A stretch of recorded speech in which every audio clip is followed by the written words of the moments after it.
Yeah, it's just me. I'm, I'm terrible with that. I under, can't get it to go in there yet. And Do you you have to have have do you have access to a computer, like just at your place in general? I can't get to it right now. Do you No, have access to a computer? No, it's no, no, no, no. I don't mean now. I mean period. no. I could do it.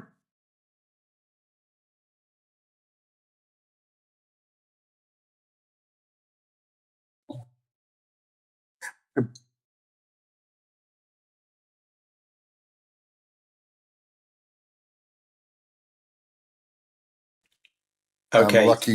I'm lucky to get 1 day a week on my computer right now. I was going to say, Lanzabi could send the login details to one of us with a computer. We can then do it with a full keyboard setup and do the changeover. Yeah, that was like the main reason I was inquiring if there was a computer at all, because if not, what Albion said.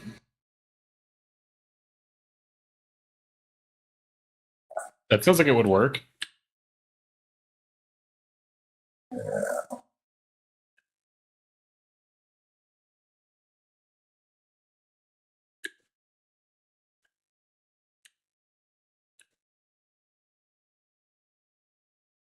We're live right now?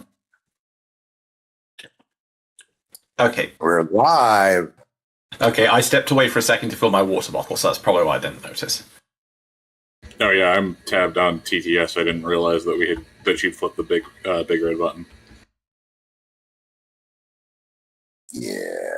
Okay, I am way too loud on the stream.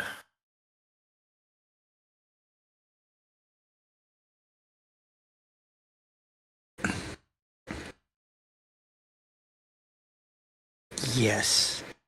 Must drink water. Yes, Cammy, we dink our waiter. And I is having a coffee to help me stay awake.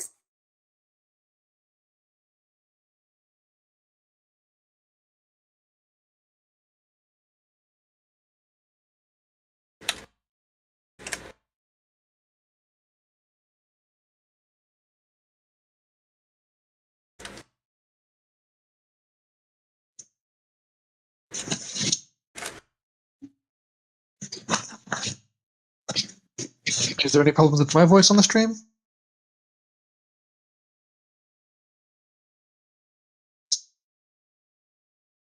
Ah.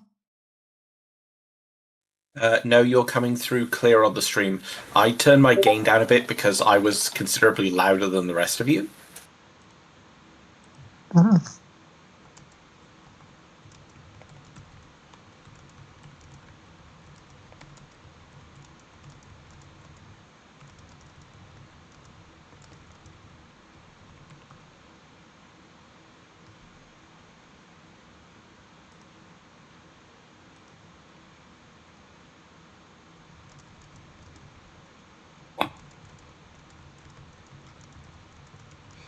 I've just poked a couple of buttons, Joyce. Okay.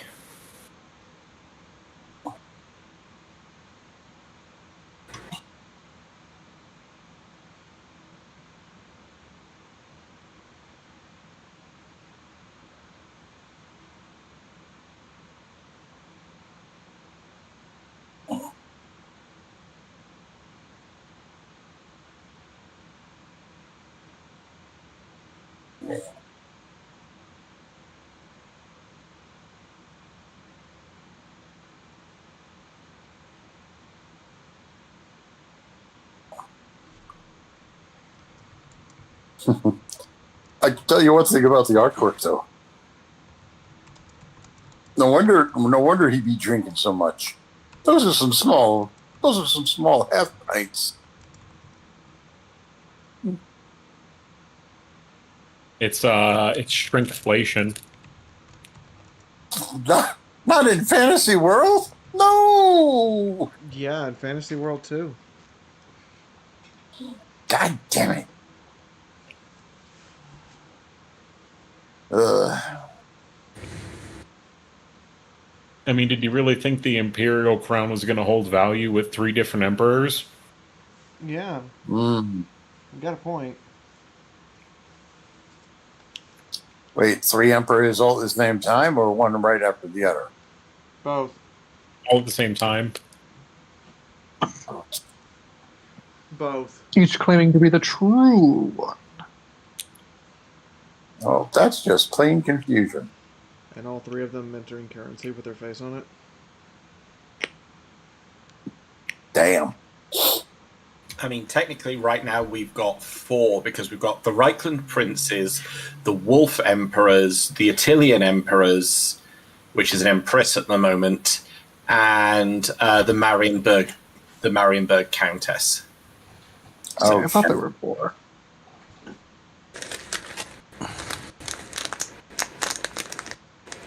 No wonder everything else is going to hell around them. They're too busy trying to figure out who's going to be the boss. Yeah, it's the reason that Vlad von Carstein and subsequently Conrad and then Manfred after him will be so successful, is that there isn't a unified empire to actually stop them.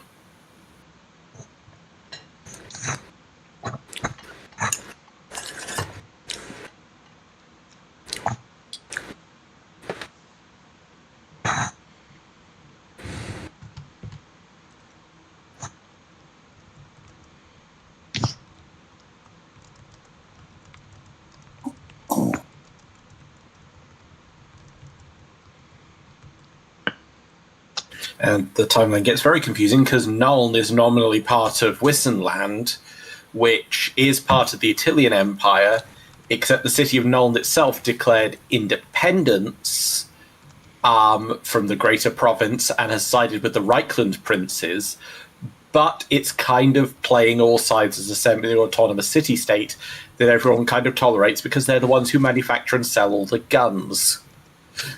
Hmm.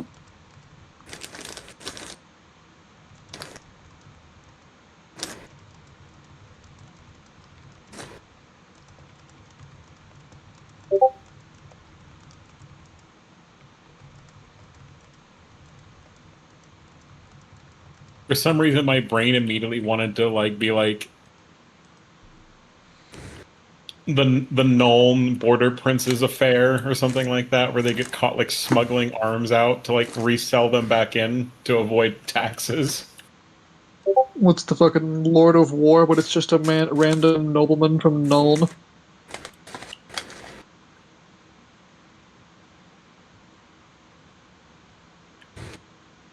Nicolas Cage in the Warhammer world would be a dangerous combination. Oh God, what would he be?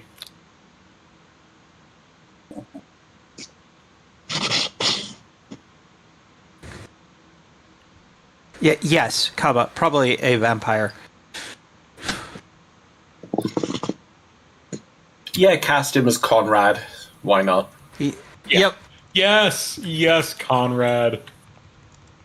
Actually, why limit him to one role? Just inexplicably cast him as multiple characters and don't acknowledge that it's the same actor. Nick Cage is Warhammer Fantasy. And it's like the thing everyone wanted people to do for the D&D movie, where a bunch of the random NPCs were all done by the same actor. Considering it's the That would have Warhammer been Fantasy, so good. I can see it now. Considering it's the Warhammer Fantasy world, when his character gets grabbed and they start attacking him with leeches, and it's like, no, not the leeches, not the leeches. Speaking of the D&D movie, it was kind of the obvious thing to do, but given how, basically that film was not bad. It felt to me like a Marvel movie with D&D flavoring on it. With all the bad that comes from that. But I was genuinely expecting a mid or post-credit scene that was just the principal actors sitting around a table with the director behind a DM screen, wrapping up a session. Nice. Would have been so good. It'd be very funny. A funny post-credit scene. But I'm sorry, that one scene towards the end of the film with the owlbear slamming and then shake pushing that sorceress the way she did. Yeah, I was like, damn, that's like Hulk on Loki right there. Just without beauty, God. I mean, the main thing I took out of that is, damn, I've been running D&D games for the better part of 12, 13 point, and I've never subjected my players to a red mage of Thule, so I might have to do that at some point. I did it while watching the scene with the maze, with the gladiatorial style maze challenge they had. I noticed a bunch of actors and actresses dressed up as the Saturday morning D&D cartoon party. Yeah, that was a fairly prominent Easter egg in the film. That one of the groups taking part in the challenge was just the D&D cartoon cast. Yeah, which means that they're not only alive, assuming it's the same character is not just a convenient Easter egg. Which I don't know. I feel like they probably would, especially since they want to bring back the villain. Just picturing those same kids all grown up and then competing in that for some fucking reason because they simply have the opportunity to. yeah.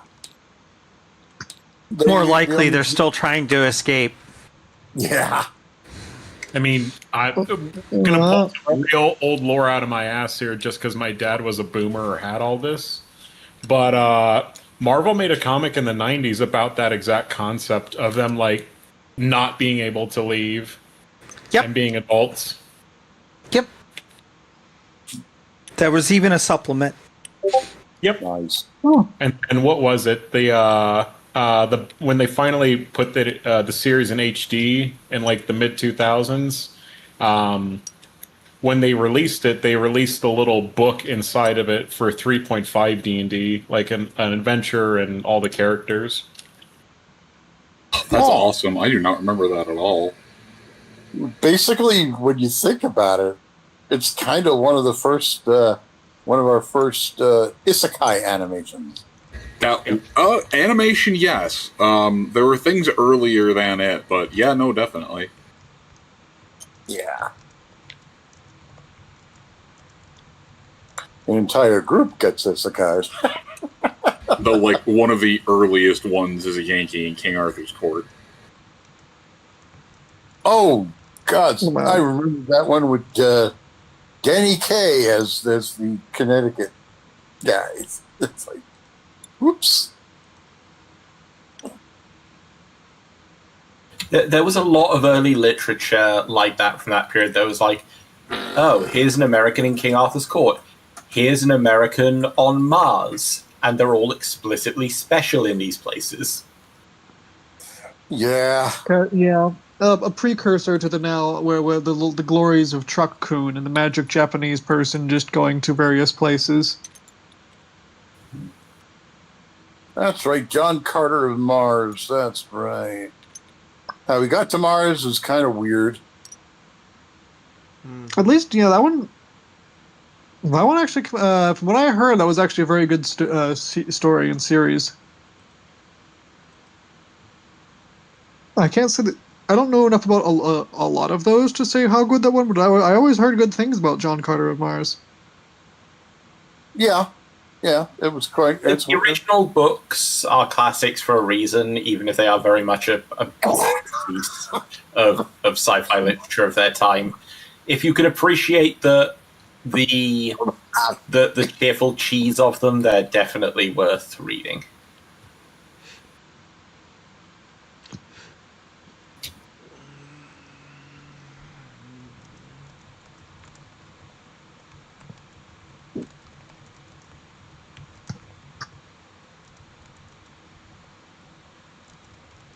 I do enjoy cheese.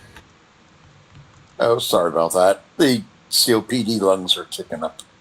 I'm gonna say cheese. Who has cheese?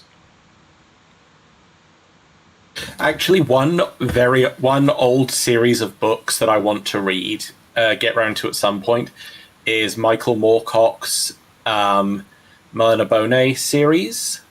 Ah, yes, good old Ilric. and his god Arioch.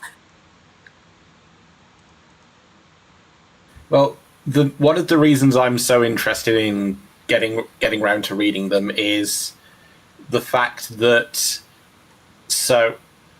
back before Citadel Miniatures and Games Workshop had their own IPs in Warhammer, they made miniatures for other licensees, and they made a full range of models based on Michael Moorcock's books, which then went on to be adapted into the aesthetic and some of the lore of Warhammer First Edition, because they've literally just cribbed on the existing models.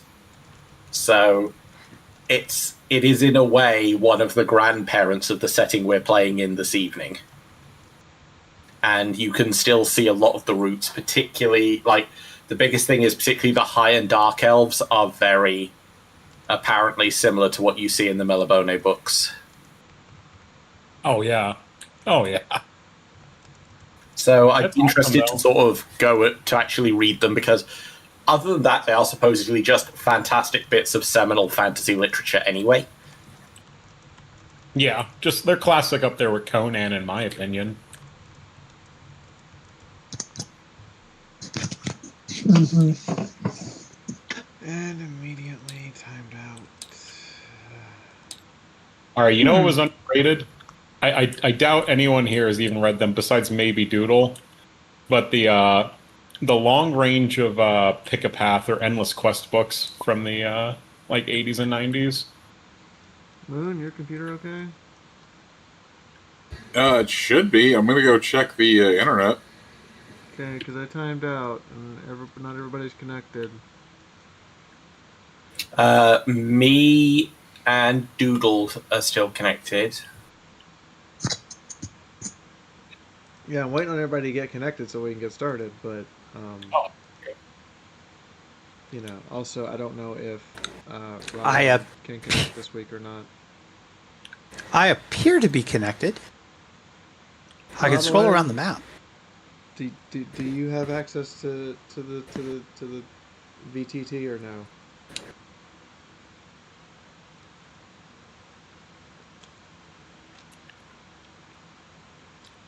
You there, Rental David? David! Oops, all right. Wait. I was being distracted by family, but I live. Okay. I will not be able to join TTS because my computer is not fixed, but I live. Okay. Oh, good. He got it fixed. Excellent. No, he said he's No, it's not a able to join because it's not fixed yet. Oh. Well, that's not. I cannot stream to you. I am on the laptop for the next month. And while the laptop Indeed. is cool Don't and will worry do about most it. of the things I want it to, it cannot stream to Discord and to Twitch at the same time. It's not that cool. This is fair. Got it under control. Streams up for you, Thank Rental. you. It's on, and I'm showing a stable ping from you. Okay. Yeah, my PC might be a 10-year-old Franken tower, but it can handle some things. Nice. I mean, it runs Total War 3 perfectly fine. Hey. We do not diss Franken towers around here. No, Every good machine starts as a Franken machine. Mine is definitely a Franken machine. The Tower That's of purely a Theseus. statement of love. Although I will say, the more footage they release of Total War 40k, like they put out the full battle scene with Guardsmen versus Orcs over the Summer Games Fest, and I'm kind of going, damn, this looks like it could potentially be really good. There is no way my PC's going to run this. No way in hell. Okay. I got different sort of news for you. Are you ready? Go for it. Elder Scrolls 6 was announced 8 years ago, and we've heard nothing since. I am not surprised. Did it again. Mind you, I also don't think I'll be able to run Dawn of War 4 either, so, you know. Yeah. Also, I still beam with pride. Who's hot micing randomly? I still beam with pride from when I took my computer in to get the drives replaced and the cooling system replaced, because the guy like looked at it and I asked him, "Is there any upgrades I could do?" And he looks at me and he goes, "Upgrades? I want to buy your machine from you. This is a work of art." I'm like, "Yay, Damn. Frank, machine is a work of art." Huzzah. Proper Yeah, recollection of the classics. People forget that only the finest parts were used to stitch Frankenstein's monster. Oh yeah. No, literally the case and the motherboard are the only things that were originally in this when I built it 9.5 years ago. Hmm. I think I've replaced my motherboard since then. Yeah. Okay, I'm getting really tired of this trend of movies having to make weird popcorn buckets out of plastic constantly. That is Why? such an American thing. You do not get the popcorn buckets in the UK. It's so stupid. Why? I love stupid What pop- happened? Here's the latest popcorn bucket for, and this one's for the Odyssey. It just looks like I'm reaching into horse stick to get popcorn. See, they're on purpose at this point. Oh. Where did you put It's the picture? entirely on purpose. Okay, you should. Okay, when you said the Odyssey, I was expecting like, oh, they did like a helmet thing. That would be cool. No. It's opening it's open horse sheath followed by a wave of popcorn. If Yeah, there's too they much went butter in bad there, you're just back getting nutted on by a horse. The Trojan horse popcorn bucket. Oh, what you're God. saying is there's a market for it. Goddamn furries! They ruined furries. All I'm going to say is, like, they're doing it on purpose. They know the jokes about these popcorn buckets, so they have to deliberately be doing it at this point. I mean, didn't frickin' Deadpool do that? Like the joke started Yep, with with, Dune. Yep. Oh, Correct. man. Oh no! Oh Like I said, it's so no! stupid. Do you want to fuck your popcorn? Yeah. Doc with the popcorn. Doc with the popcorn. Shiny, never say those words in that specific order ever again. Popcorn the doc. No, actually, I'm just gonna. Those words in a sentence together in any particular string will result in a Glock 19 applied directly to your testicles. Oh, God. What in the fuck did I zone back into? You Uh, pop in my bucket till I corn. I threatened to shoot Shiny in the dick if he didn't stop being cursed. no, you shoot me in the nuts, not the dick. That close. We could add the dick to that list. All right, I have Don't threaten me with- but one question for you, dear Stallion. You got a license for that Glock 19? I mean, it would be basically enough for me to get one if I wanted one. I just don't need. I'm just Gun, giving you so I shit. don't I'm like- just giving you shit, my friend. No, I know. It's just like, it would be fairly trivial for me to get a handgun license if I really wanted one. You could always borrow 'em if you're out here. With all I due actually respect, walk in the you team. could not get me to step foot in the United States of America at the moment on pain of death. Well, we have firearms. Yeah. That's a good reason not to come over there. You're criminally unstable and you're full of guns. At least we're criminally unstable and all we have is freaking knives. I was going to say, you're criminally unstable and full of knives. So what you're saying is the chainmail industry is starting to go up again.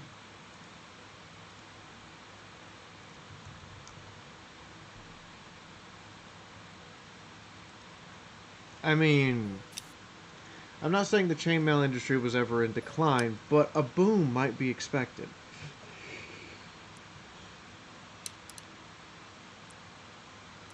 When, are we just going to go back to the medieval weapon eras? Like, people will be like, I oh, literally, the knives are good, but I need a longer knife. and then people just get to like back Hey, onto horse. hey, horsemen. no. I think it would be incredibly, amazingly fashionable to walk around with swords again. I mean, No, better yet, a sword cane. I mean, Go if ahead. I could adapt my crutch into some kind of bizarre ruby tech weapon, I would do it. Just saying. Right. I mean, hey, Doodle saw. How would you feel? listen, that's the Stop! key problem. As long as it's as Stop! long as it's like such a problem. Shut up! Doodle talking. Thank you. I was gonna say, I own several swords, and converting a cane into a sword cane or a crutch into a sword crutch is yeah, it's doable. It's not hard. Right. Okay, now I. The I problem love- the problem would be shipping it to you, Albion. Can you imagine you're like, you're sitting outside of your dealer's house in like London or something, and then the rival gang just pulls up and you're like, oh no, they're doing a drive-by, and they roll down the window and stick a fucking lance out the window?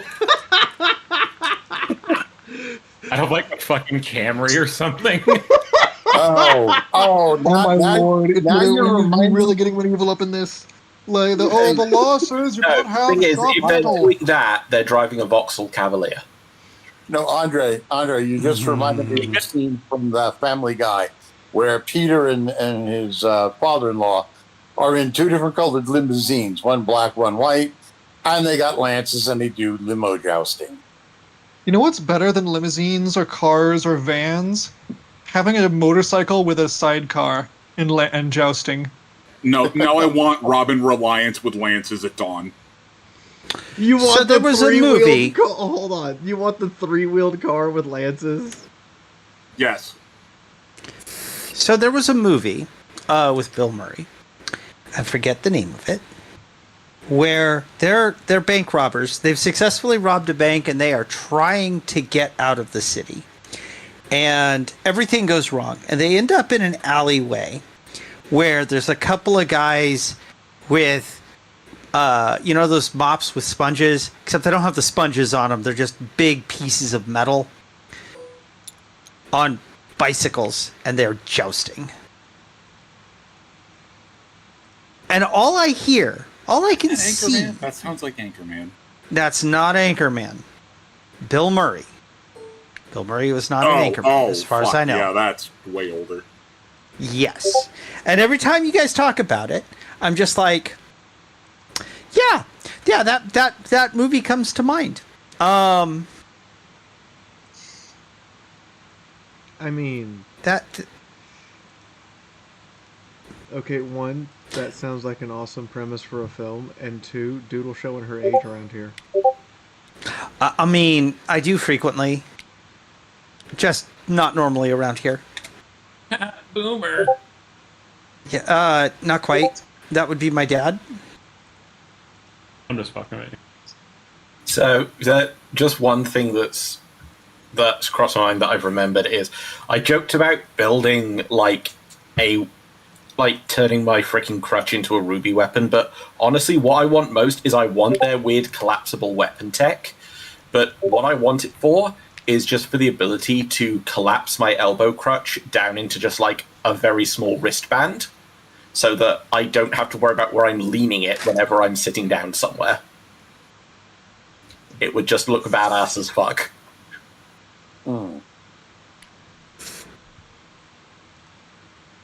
Fuck, I can't argue with that. That would look pretty badass. Yeah, How are we doing? How are we doing with tech?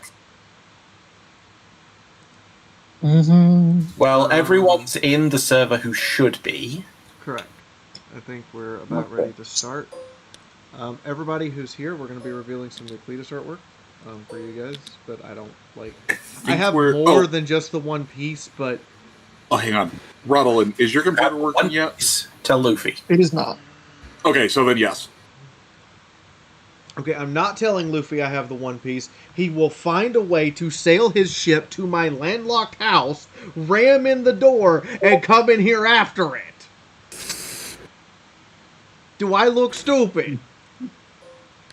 I am. Do you want me to answer that? Not answer that. Damn it, same brain. And the one brain cell Oh. speaks with unison. No, you look Kislevian. All right, Cletus. Here's your new mug. Regale us with your ale. And enjoy the new Cletus artwork, guys. I actually have 4 pieces done for him, but he can't get to a computer to set it up right now. And reactive removes my ability to override people. And that makes me sad, people. Although I would have loved for the mugs to be a little bit bigger. Got to have lots of ales for tales. So, last session, one of the smart moves the party made was killing the bastard in charge of the Screaming Bell.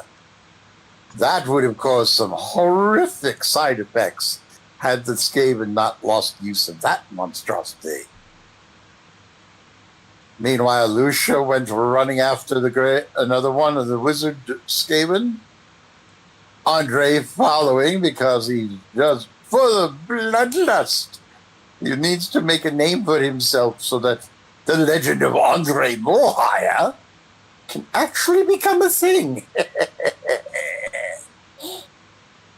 Of course, I wonder whether or not Andre's legends will include any of the party in part of building up his mystique. And apparently Oscar, sadly, while after smashing things with bullets, had some sort of an emotional distress moment. Poor lad. I think this whole mess is getting to him way too much. Good thing there's a Thesserau around to protect him, as it were. And Rodlin? Well, Rodlin doing Rodlin things, hurling spells and getting into the occasional bit of a sword fight with some of the others, because, yes, you are wearing a suit of leather armor, but it does not make you invulnerable, boy. Oh, we shall see if the party can continue slicing and dicing their way through the Skaven and potentially the Stampires, or will they eventually succumb to the great numbers? We shall see, because there is a theory that they're thinking of that might help if they can kill that Skaven spellcaster. And with that, it's introduction time. No? Not quite. Not yet. Oh. Hi. Okay, first off, I'm gonna fix this background situation. I didn't realize was a problem. Let me go get background that's updated. But I have announcement. And this announcement comes from the Tippy Toppy Top. She said first off, and then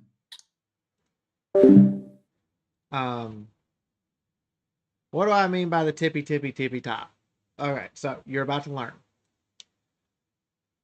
We have 30,000 people over on YouTube.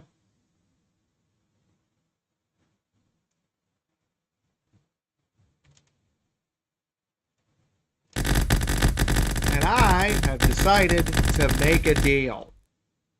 And that deal involves Patreon. So, Patreon currently sits at an amount of money.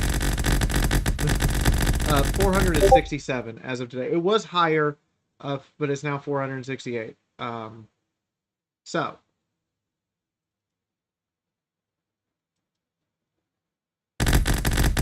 can you stop for 2 seconds?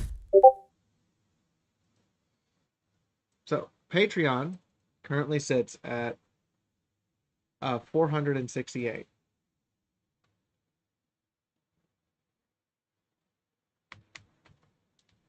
I want to see 500.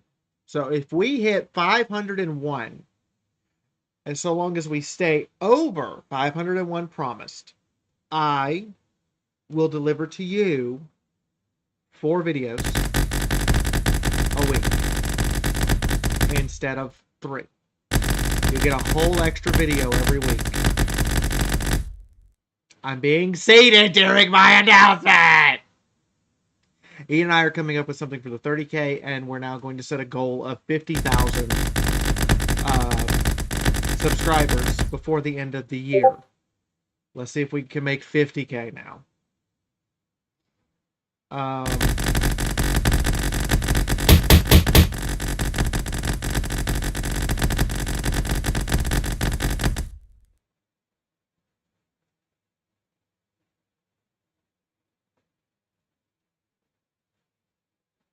So, if we hit 500 on Patreon, I will move to 4 videos per week.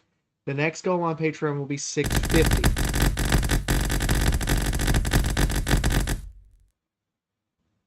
$700, not 650. 700. When we hit 700, not if, when we hit these things. I have faith in you guys, you're gonna pull it off. When we hit 700, that will cover me moving to 5 videos a week. All 5. And then when we hit 1,000 from 700, I will move to 1 video a day. In addition to your streams, in addition to everything else, that will pay for itself and let you guys have more videos. The series on YouTube will go faster, and you guys will get more benefits. So right now, 500. I need $33 per month to show up on Patreon. If you scroll down, there's the Patreon link.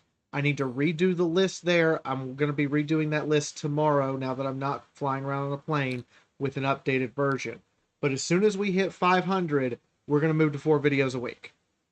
As for the 50K special, I'm not prepared to say this out loud, but Ian and I are going to be discussing it this weekend for what we think is realistically possible to do for a 50K special that I can sit down and make preemptively. So share with your friends, share with your family, put the stuff on social media, tell everybody, hey, Fiora, yeah, this person I watch on YouTube, be proud you watch me. Like, when you're sitting around with your gaming group and you're just playing a video game, introduce them to me. Come on. We got the momentum. Let's keep it going. I want to see that momentum keep going. I want to see you guys be amazing. So there's the 2 things. We're going to have a big 50K special for you guys. Ian and I are going to get a little 30K one because we weren't ready for 30K yet. And then if we hit 500 on Patreon, you guys will get an extra video a week, and we'll set the next Patreon goal to get another one until we're up to 7 videos a week. So them's the deal. Them's the 2 big announcements. I'm excited to announce this stuff. I've already talked it over with Ian. He's agreed to do it. So all you guys have to do is make the commitment. So, share with your friends when you're playing video games with them. Talk to everybody. Get people on my videos. Oh, and the first long form video to hit 50 likes, I will do the first part of Kingdom Hearts 2. If a long form video hits 100 likes, I will do all of Kingdom Hearts 2. So there's your goals. That's 500 Patreon, you get an extra video a week. 50,000 subs, we're going to have a big special. And the long form video, when's the Fiora popcorn? I'm working on the Fiora brick. Okay, I want to do Pride bricks. They won't get to you in time for Pride Month, but after you'll have them. I want to do Pride bricks attached to like purses and backpacks with carabiners. It's a brick that's actually foam. That's like a foam plushie that's colored like a pride flag. I want to do Pride bricks. By God. I'm excited. Things are looking up. Let's make them keep going up. So 500 Patreon. 50,000 subs. 50 likes on a video. Doesn't matter the video. One of them's just got to hit 50 likes. And 100 likes on a long form video. So, and that's long form. The shorts don't count. It's got to be a long form video. Okay, it's got to be one of the full size videos, not just a short. Anyway, that's the 3 announcements. That's the 3 big things that Ian and I are moving to. I'm excited to see how when you guys reach these things. I will be pushing them every day until we meet them. The last thing is here over on Twitch. You will notice at the bottom the sub count. Or at the top of the chat, there's a sub count for June. If we hit that sub count, I get a 10% raise on Twitch. That's how that works. So yeah. And it's not Prime subs don't count, gift subs don't count. But hey, we do have I did get a sponsored thing from Twitch today. We do have 35% off all gift subs, so I hope you take advantage. Anyway, I'm going to turn it over to Moon and start intros. Based off of pulling from the existing history of the show. And right. And the general consensus was that's great and all, but that's only going to appeal to people who've seen the show and are existing fans. So they want to do something that's that's less that and more, kind of like introducing a new series. They want to make sure that whatever they do is more than just that. So hi everybody. I Hello. would like to introduce our new technology. You will notice that when you are talking now, your character doesn't just bounce once; they continue to bounce. Oh, that's good. I like that. Can we confirm some? Further, since you guys didn't hear, we hit 30,000 subs on YouTube. So Ian and I are going to make a little, Goddamn, nice. a little special for that because we weren't ready. We were just not ready. So we're going to make a little special for that. But the next sub goal is 50, and we're actually going to make a big special for that. We're discussing this weekend what the big special is going to be. And we're already I'm already almost to 31,000. I'm kind of scared. Patreon has started to accelerate, and I've made the deal now that if we hit $500 on Patreon, which we're $33 short, I will deliver an extra video a week, so they will get 4 videos instead of 3. And there are some people in my life who really want me to play Kingdom Hearts 2 a lot. So as an excuse to do that, the first long form video to hit 50 likes, I will do the first part of Kingdom Hearts every time a long form video hits 50. And when a long form video hits 100, I will just play the whole game all the way through. Okay. So there's all the announcements for you guys. Hi, I am Lucia Blick. I am your Ice Witch of Kislev tonight. I am starting the introduction thing because I realized I took too much time for the announcements.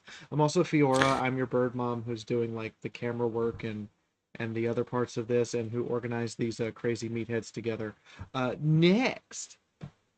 Yes, I doodle in Satanan in Harital Tehisorus Megalnan Lustria. Or, hi, I'm Doodle. I am apparently, as of us apparently being the same brain cell for a moment today, I am brain cell 2 of the 1, and I play Thesserau, the Blade of Lustria. Yes, Next. hello. Oscar Hertzsprung of the Minor Noble House, Hertzsprung of Wissenland and Nuln, at your service. A pleasure to be here again, though not so with the Skaven. And I am played by Albion, brain cell 1 of 2, token British person among this collection of what are apparently referred to as meatheads. Pleasure to be here as always. Next. I am Rental Aethan, and I have the honor of playing for you tonight, Rodlin the Wanderer. Prophet, scryer, swordsman, and occasionally, and general old man of the group who resents that notion of the group being a bunch of lugging meatheads. Yay! Thank you very much. Oh. Hi, I'm Shiny Star, and I'm playing Sir Andre Morehire, Noble Knight of Bretonia, and I am not beating the meathead allegations. In fact, I'd argue our Ice Witch is just as much of a meathead considering the predicament I've found myself in helping her. You volunteered to come up here. I did not tell you to. Oh, she has a point. Wait, did Moon change our titles again? Ice Machine, Night Knight. That's around. No. They're still Hot the same. Rod. I haven't Maury changed doesn't them. get a special title. All sadness. Yes. No, wait. Yeah. Anyway, Let's be quick this map. Anyway, my intro is that I'm Len Zabi, Try and now. I voice Cletus, your recapper, and occasional, well, teller of truths when the party needs to hear the truth, no matter how much it hurts. I hand it to Moon.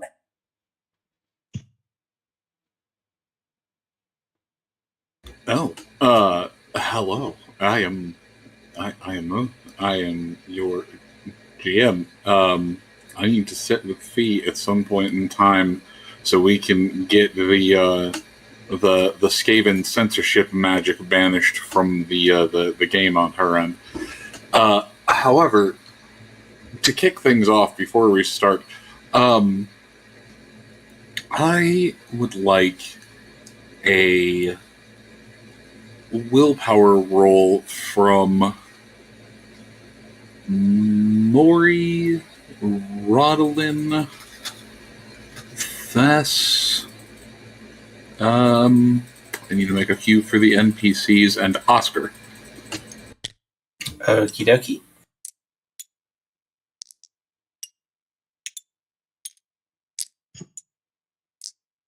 Ooh, retro, ready? That would require dice, which I am locating. That'll be a 35, 1 degree of success. We have 35 many degrees of success. 29 many degrees of success.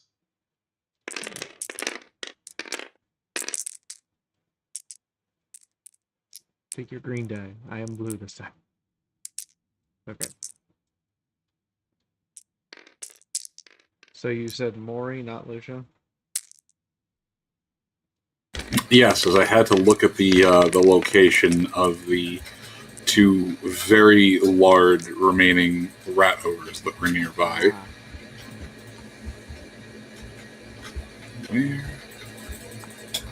Why is there just the one? Let me see here. I am loading it up now. I need Maury's.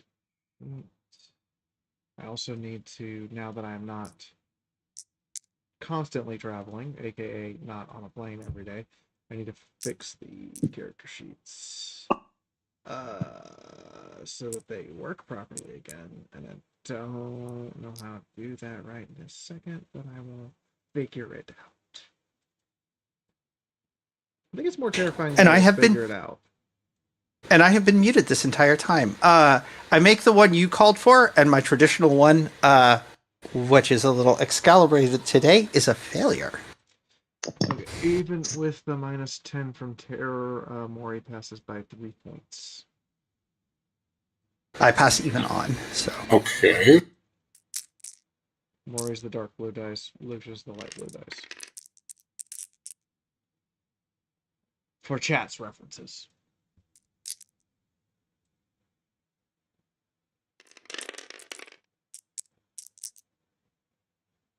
So I have I have to be. I have a question for you, men. Okay. How close is that onrushing vampire to Oscar?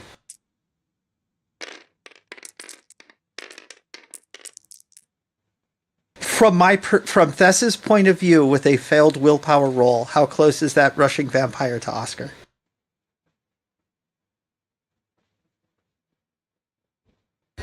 So it's less about them rushing forward, though. The one up here is That I was thinking. yeah. this I was one gonna. right I was.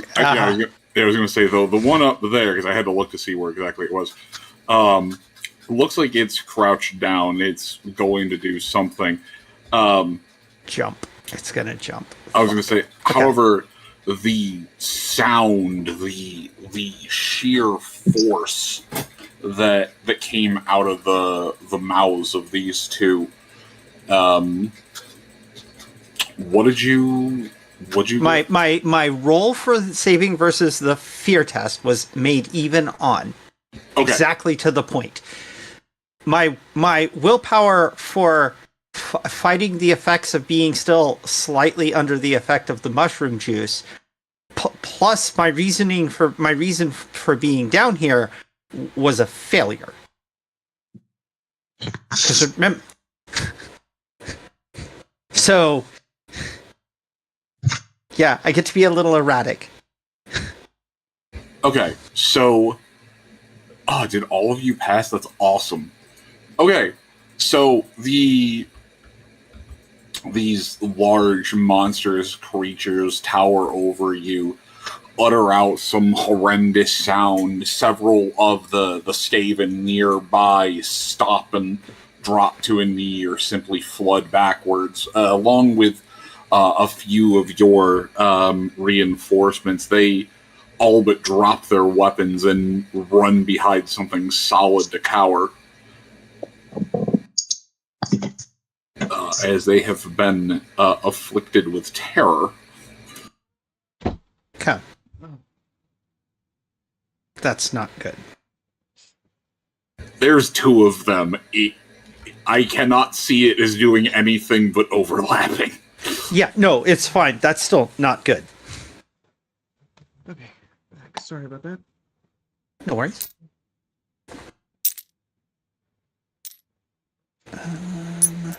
Where is this it?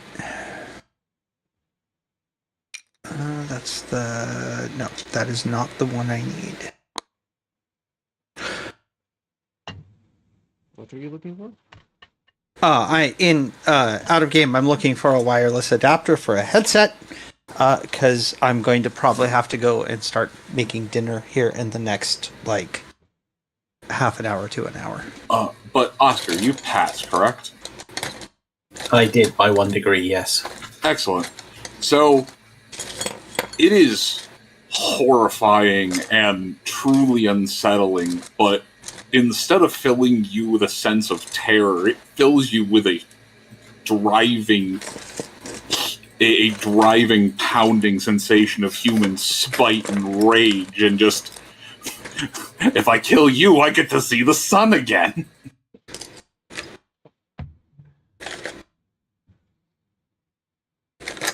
I am completely fucking done with you!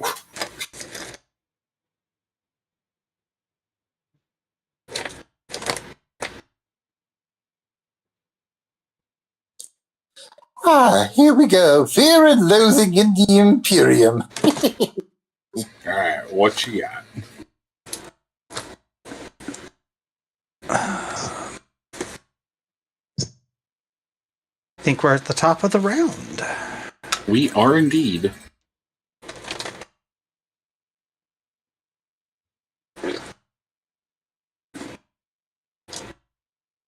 Cool, I'm up first then.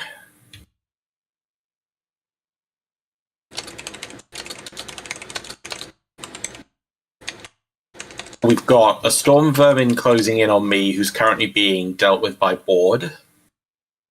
Mm-hmm. We have got multiple creatures surrounding Thess, including a rat ogre.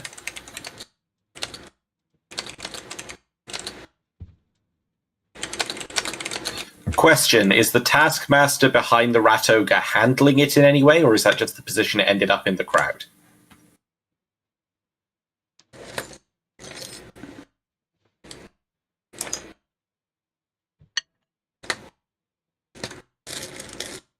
It does look like it's keeping it from just tearing through everything.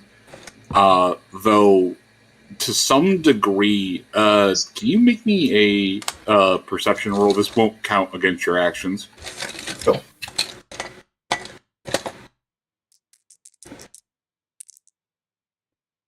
Uh, 42, that is... 1 second. 2 degrees of success. It almost seems to be acting with a degree of independence. That's worrying. Well, right now, yes, there is a storm vermin closing on me. Board is holding it back. I'm far more concerned about the rat ogre that is a threat to Thess right now. There is a bolt buried in its face that you can plainly see. As in a crossbow bolt or like a surgical bolt? Yes, as in like a crossbow bolt. I think one of our heroes, one of our allies, shot it. They did. It did exactly 1 point of damage, so it essentially just got stuck. Not really enough to do anything, not necessarily enough to break off, it's just there, kind of embedded in the hide. Yeah. Well, let's see if dwarven lead shot will be sufficient.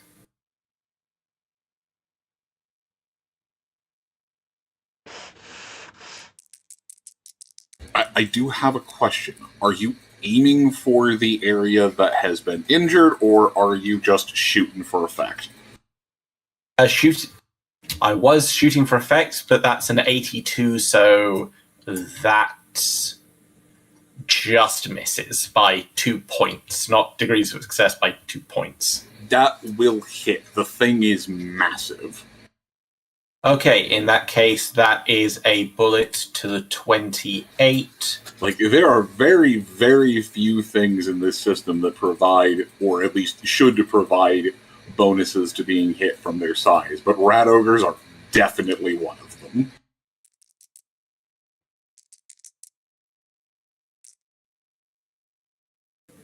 So that's 14 points to the right arm.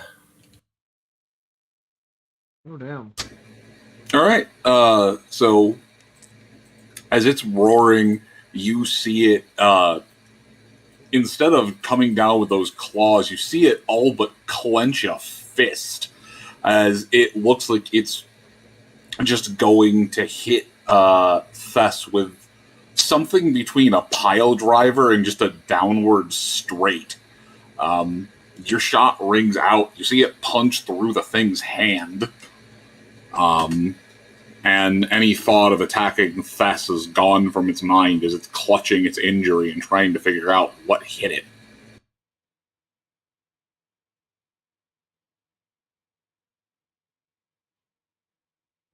You look smart, brute.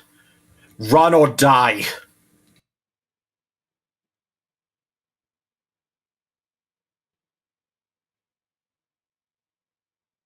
It looks up for a moment. You shot me.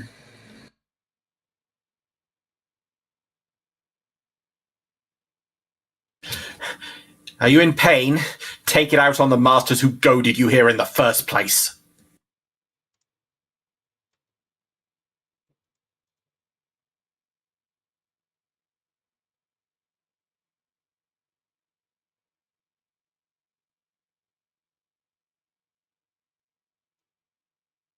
Okay. Yeah, that's all I can do. I'm reloading while attempting to... Oscar's fucking angry. Like, when we get out of here, he's going to be sitting in his room, and remember, he mouthed off to a violent rat ogre, and he's going to very gently put his hand in his mouth and sob. Can you, simply make me a fellowship check?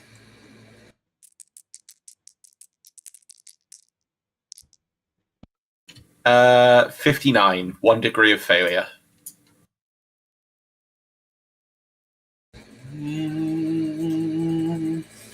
I mean, is it in regards to Thess? Moon?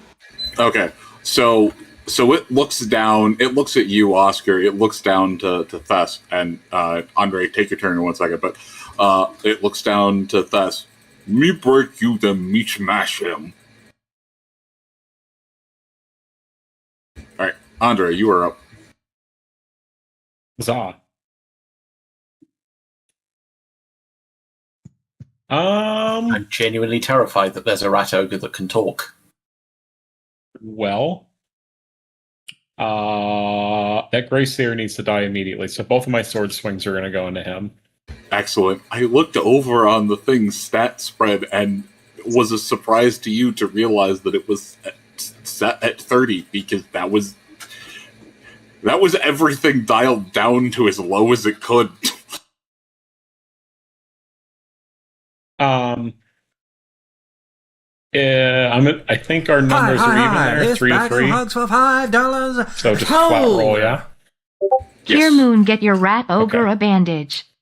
All right, both my sword swings on them. Moon. Hmm.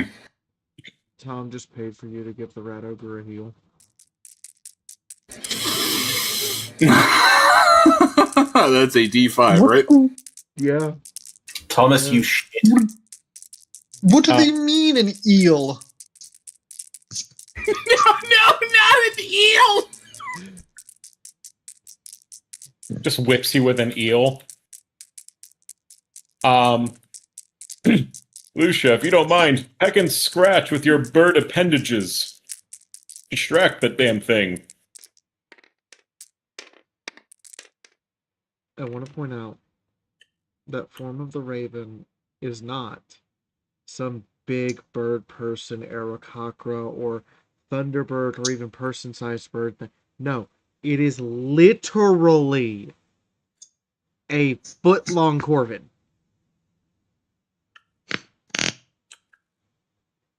Well, make with the $5 and get the foot-long corvid pecking at him.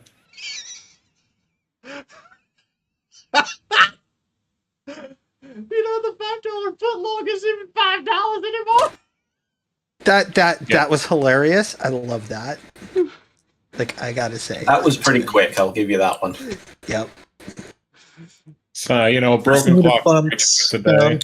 Yeah, as someone who can't be stopped from punning, that was professionally done. Thank you. We got an 8 and a 45 on the Grace here. Oh, beautiful.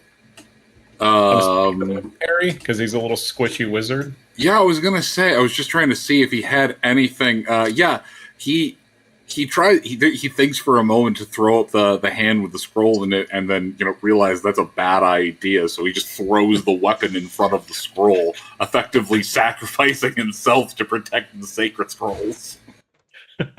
I know they say the pen is mightier than the sword, but I don't think that'll help you. All right, so you hit him body and left arm. So he's got some armor there.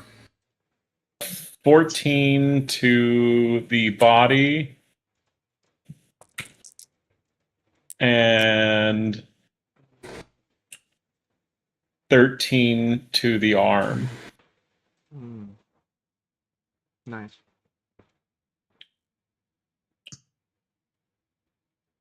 And I think I already tagged him once with a lance, if I remember right.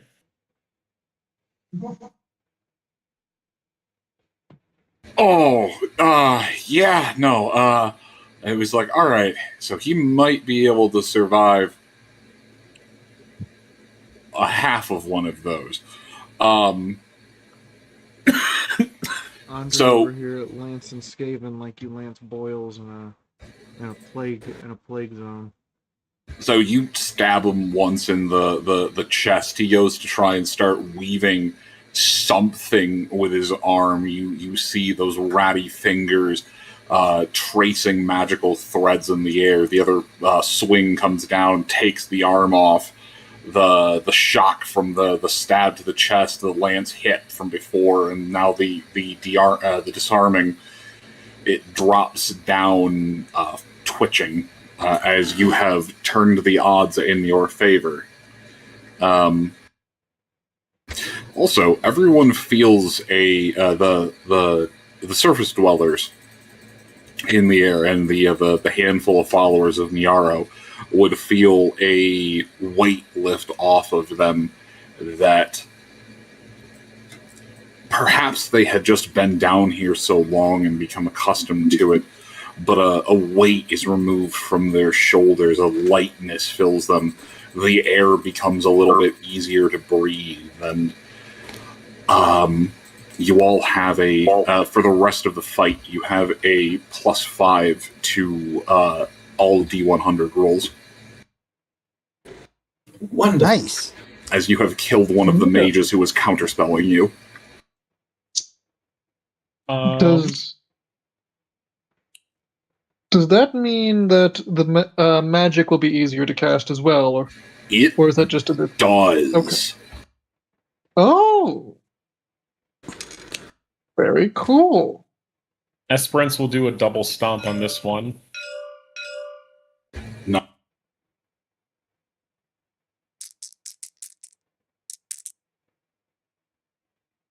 A 71, that'll miss. 20, however, will hit.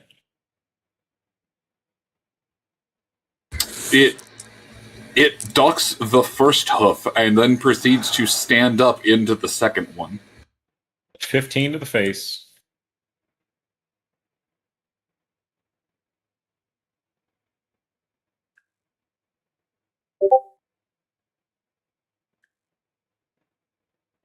Actually, 14 to the face, my bad.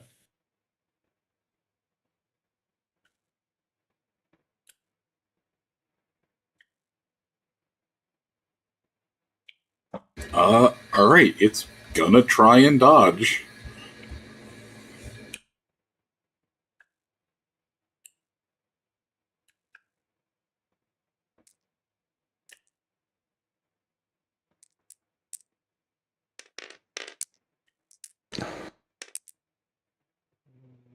Yeah, holy shit.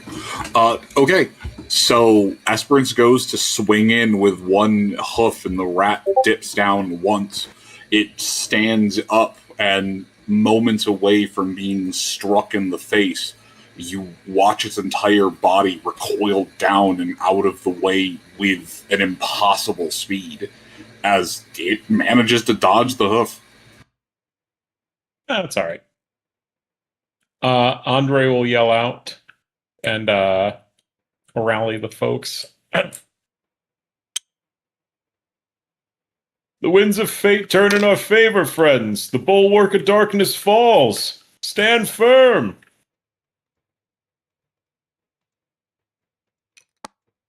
And we'll pass the turn stick with that.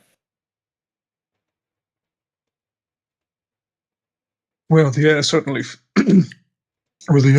feels clearer. Oh, my mind can see the clouds parting. I say, as I'm going to do two things in my turn. I'm going to spend one of my fate points to give myself an extra half action. Then I will use the first half action to finish the other half of casting Dispel upon the Skelebro. Nice.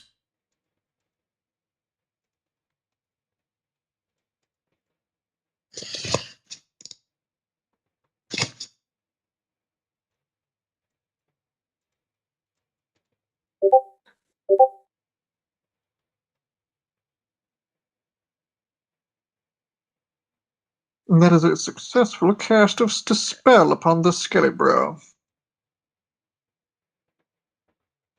Oh. Alright. Let me make an opposed will. It does not have a high will.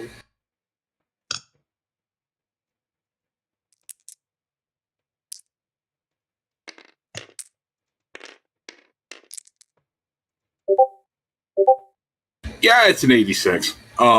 So you begin chanting through the winds of magic having been significantly turned in your favor, as with a final phrase, Rodolin, you're able to quite literally disassemble the magic holding the skeleton together as it falls apart into a pile of bones.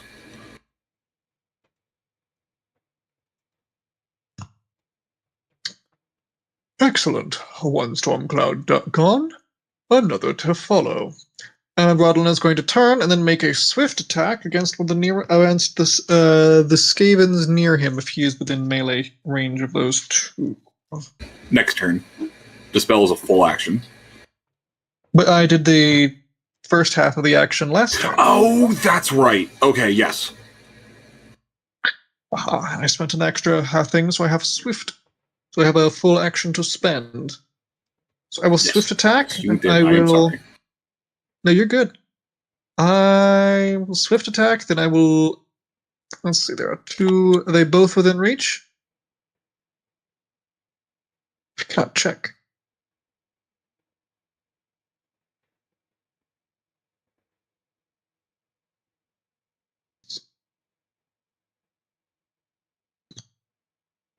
One meter will be necessary, but yes, they will both be within reach.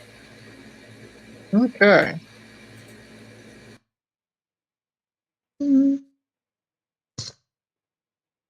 Oh, wait a minute. Hang on.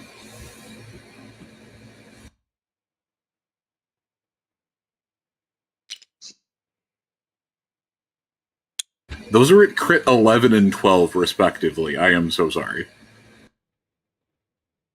Oh, wait, they're dead? Yes, this one, however, should be flipped up. That one has not taken any damage. Okay. Apologies, my screen viewing is a little off center, so I can't quite see which one you're referring to. There we go. Alright, in that case, I will swift try to take the I'll finish that one off and turn around to the next turn. It's a great many.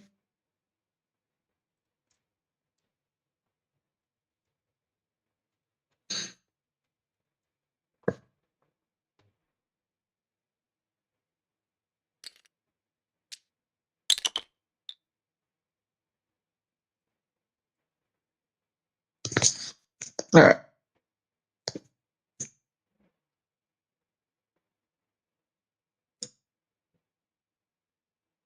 We'll do 100. Do we have a gang up bonus on this guy, or is DFS too far? It is sadly one-on-one at this point. Fair enough. That is one miss. One hit. And a hit. Okay. 8 damage for the first, and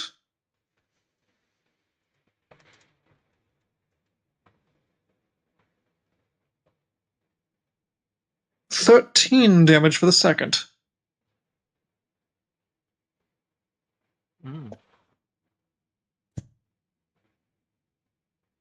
Okay, well, ignore the Skaven casting Pride Beam.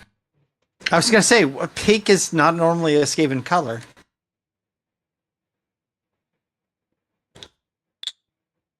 Alright, yeah, there's absolutely no way it survives through that. The slices run through the Skaven slave. Skaven can be whatever they want to be.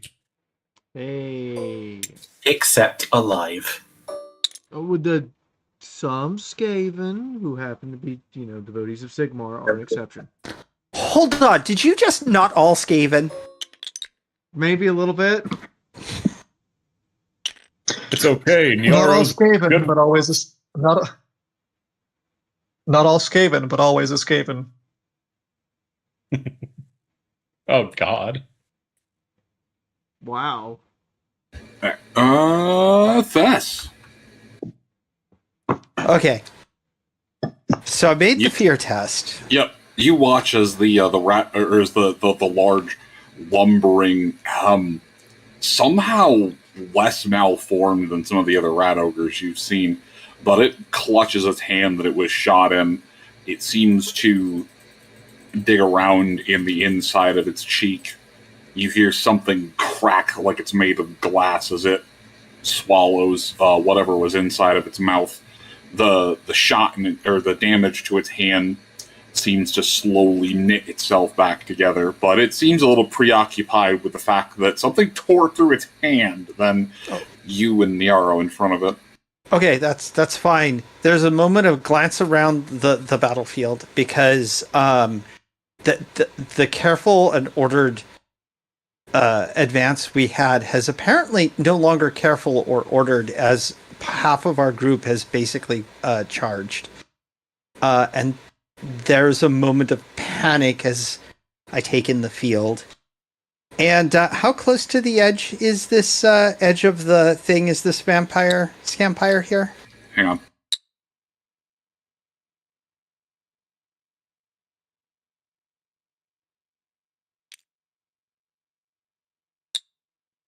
I may have moved it in. So, I was going to say, so it's not that it's close to the edge. Give me a quick perception check as you're trying to look in the heat of battle. It's like I already know what I'm going to do, so it's not going to really change. Yeah, this is more for just giving. I don't Context. have Context.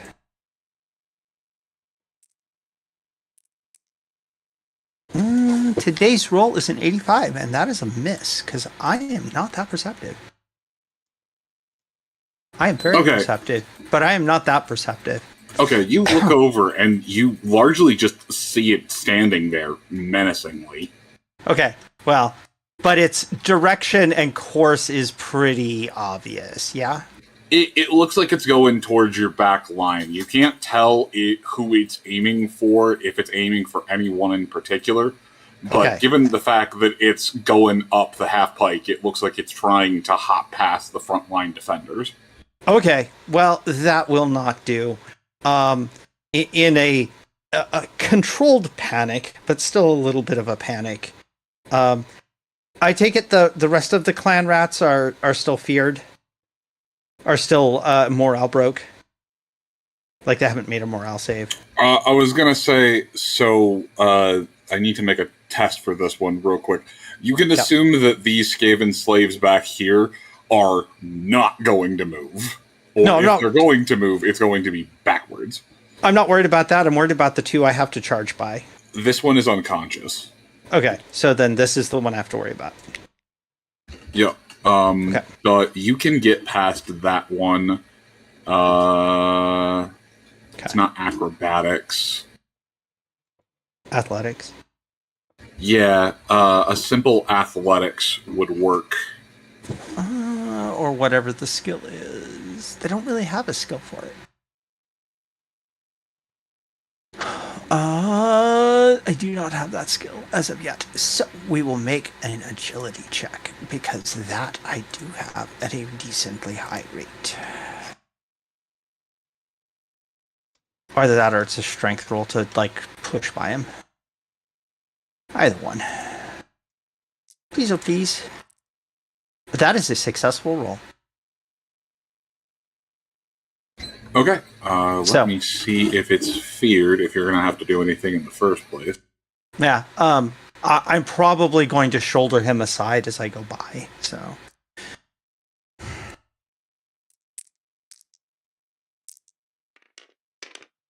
Oh, Snake Tower, what is your wisdom? I have no idea. That's a 71. It is taking very slow, measured steps in the direction away from the angry, the angry, kind of smart, kind of hungry-looking rat ogre. Okay. Yeah, agility or strength just to get past it. I made the agility check, so.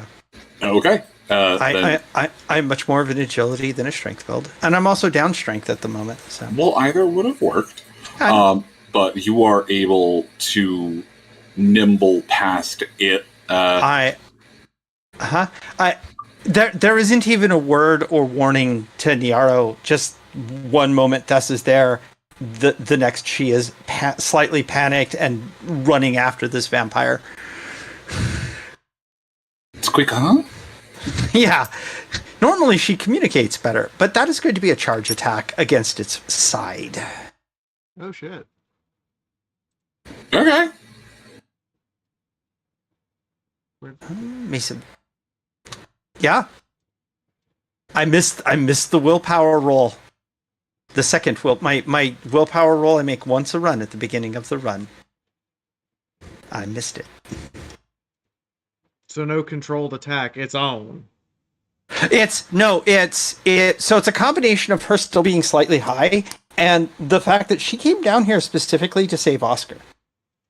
And that is still her priority, one of her many priorities. There's a vampire closing in on our back line. There's only two people in the back line really at the moment. That's Oscar and Sword. And she's not confident of Sword's ability in order to stop it. But there is definitely a look of a little bit of panic on her face as she does this. Ed rolls a 19 or a 16. That is a 19, which is still a hit. In the 91, which is kind of appropriate. This is the Mace of the Invisible Hand. And it is going to do... I fucking hit his toe with it. 6 points of damage. I rolled a 2 for my damage. Yeah, you smacked it in the foot. Yep. Okay. It will notice that. Yep. And as I come charging up, there's a hiss, which I am not going to do because my throat is not well. And I slam it in the foot. It's gonna Tom and Jerry for a moment as it's just like, shattered my sketchy toe.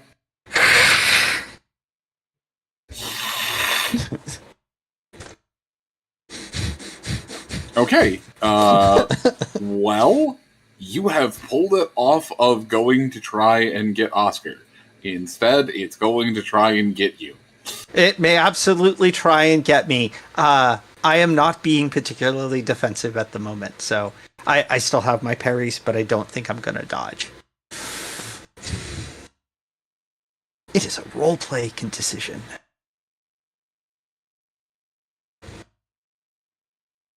Anyway, that's my round. It would be Niaro and crew.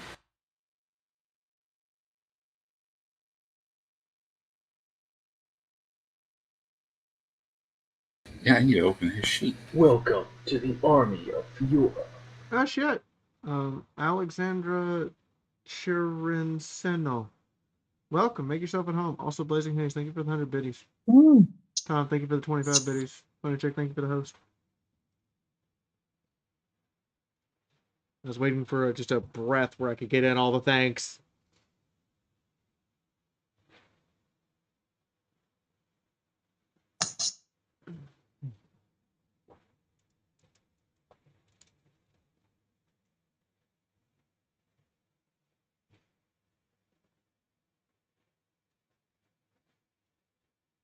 Oh, I broke it.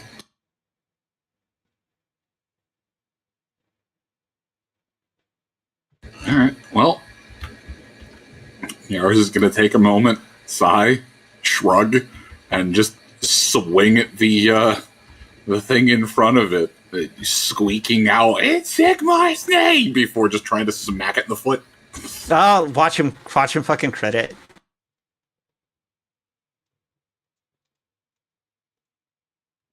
Well, 2 attacks.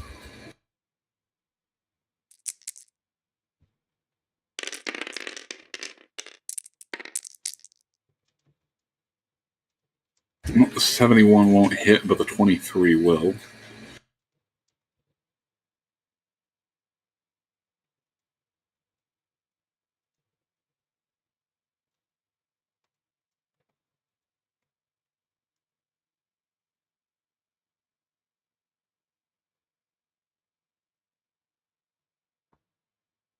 Surprisingly difficult to open up a file. Yeah, no, he's off by a bit. Just a bit. Well, he rolled a 71. He's got like high 50 something. So yeah, no, just a bit.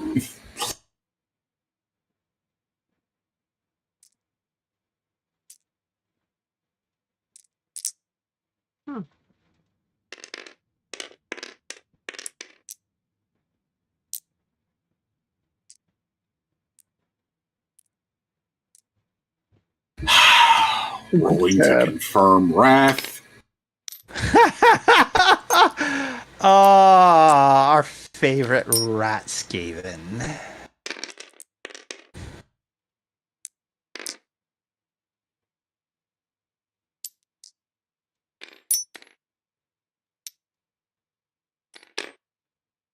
That is a lot of dice rolling. Fuck it, he's gonna spend them.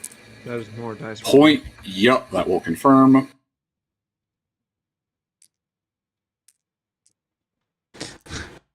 Watch Niaro amputate its foot. Amputate the foot with a hammer. God damn it! You have no power here, rat bitches. Sigma is your god. The horned rat is a cunt and a slut. I mean, yes, the horned rat is.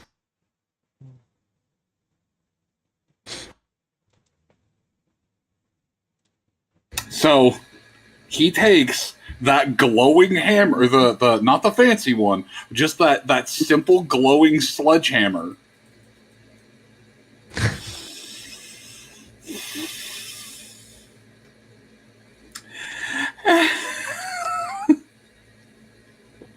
I haven't factored in toughness yet, but he hits the fucking thing for 32 points of damage. Fuck! Is this like he hit it and broke something, and that something cascaded into something else internally, and the hammer just didn't stop swinging down behind it? Are you familiar with the super sledge? Yes. Yeah, so just swings in tiny little burst of golden radiance and just like in New Vegas, even my non-melee characters would be like, "Ooh, super sledge, let's do this."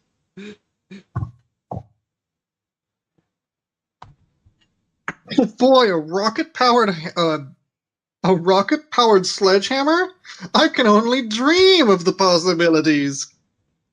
Hey, Caesar's Legion, come here.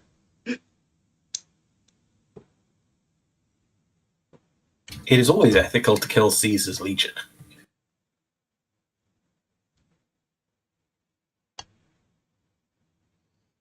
Which means that if you've seen the Fallout TV show, it is ethical to kill Macaulay Culkin.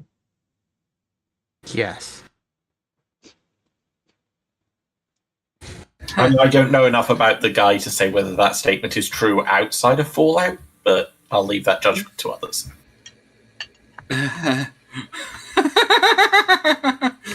Okay. He swings twice and then throws up a shield with a "squeak me what you got." God damn it.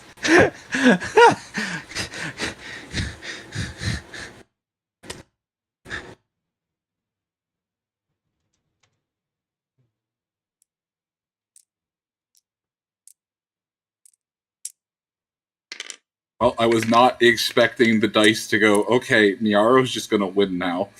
All right. I mean, he's our buddy. Hey, Yeah, Moon, I don't mean to make hyper-political commentary, but that says 86 on that roll. It does. All right. Board swings once at the storm vermin, but then drops back into a defensive stance. And Sword looks like he's mostly just staying in front of Oscar as something of a mobile wall of iron.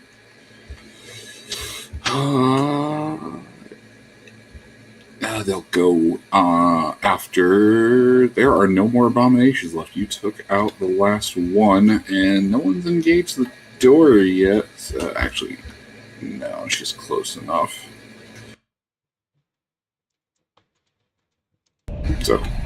So it takes a half action, and stands up.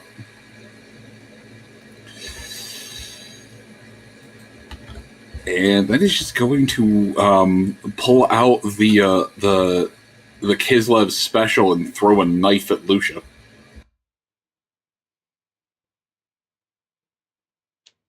I'm sorry. Is someone trying to mimic Lucia's Kislevian special? Misses horribly, though. Hold on. No. Hold on. I'm spending the... I'm doing this for a reason. Everybody, you can be mad at me. I'm spending the audience fate point. Okay. It was going to miss and hit the stack of not crates over for here. it to reroll. I'm making an agility test to catch the knife. I succeed by 2 points. I caught the knife. Give me one moment.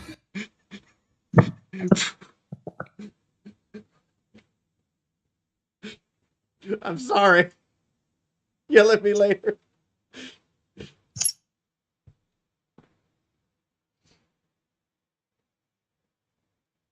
Okay. So you move and turn with a little bit of a deflection and a catch. You manage to slow it enough that you can grab the handle without cutting yourself. And it's a very well-made knife. Definitely not something the Skaven made. That's not a knife. Looks like it can almost be mounted on a crossbow. That's a knife. Anyway, Lucia, you're up. That was the only one of those skeletal abominations left, at least that I can tell on the field.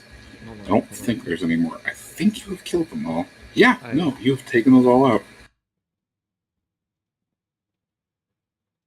That's not a knife. Knife. That's a knife. I'm trying to find a sound clip that just has his voice. It doesn't have the music with it, too. Damn it. I was trying to find a sound clip of Crocodile Dundee going, "That's not a knife, this is a knife," with none of the music or background noise.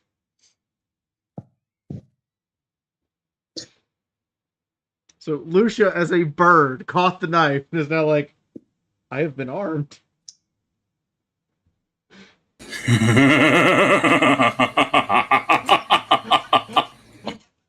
The knife is as big as she is right now. So she's just this little raven wielding what's effectively a great sword. It is literally big enough for you to make a lance charge with it. Okay. Let's do this. Lucia over there screaming in a high-pitched Russian accent. Cavalry has arrived! Alright, I think that's far. Yes, that is far enough. Okay, I'm gonna charge this one as a lance charge with the knife she caught. Excellent. That one is busy throwing it back. All right, Moo, he better make a parry. No, that one already used it. I got 2.5 degrees of success. Yeah, no, it used its dodge to avoid a hoof. It was not expecting bird knife. Okay. Lance charge has impact. I was not expecting bird knife. Bird knife.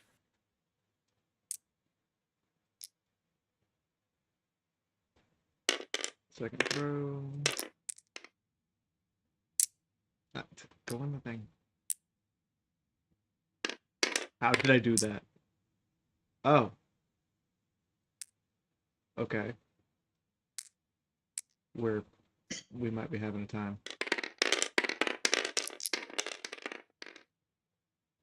Does not confirm. Okay. So 10 plus Form of the Raven is strength 1, so that's 11. And a knife is SB minus 2, so that's 9. Hey, Andre, is there anything else for a lance charge? I was going to say, did you add the plus 10 from Gang Up? There are more of you than them. Oh. No, I did not. It's the only thing for Lance is impact, and it's just roll 2 dice, take the higher. Yeah, okay. So I'm rolling the second one. So the first one's a 9 on that, and the second is a 2. So we'll take the 9.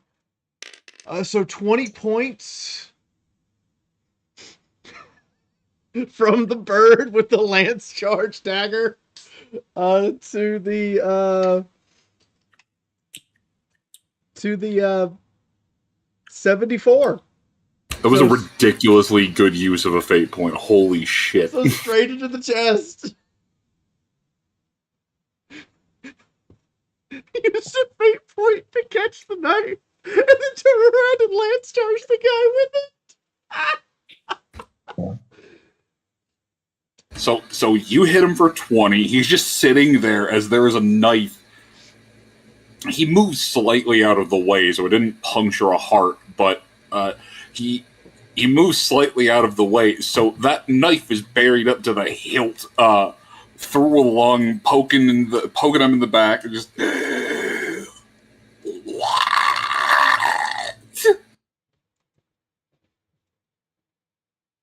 simultaneously confused, angry, and in a lot of pain. By the gods. Alright, you didn't give him any commands, so I think Mori, was he going after either of the ogres, or no? Mori is going after the thing that...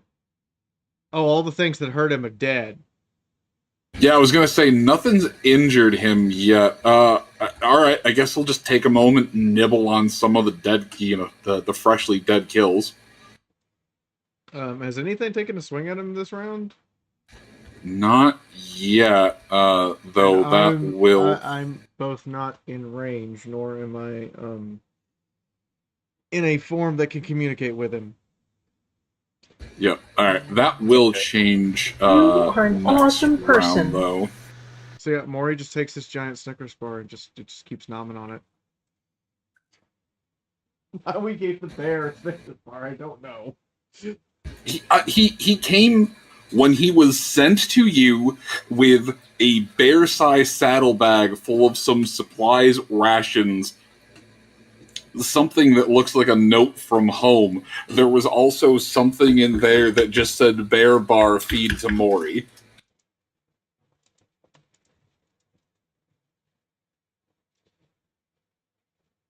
It's like a Snickers bar, but it's made of meat.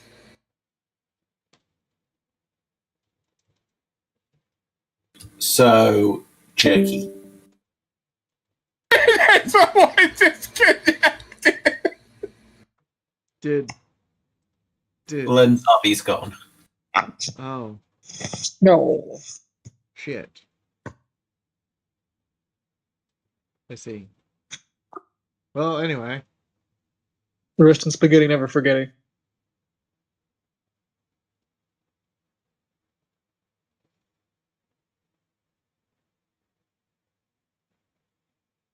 Let's see.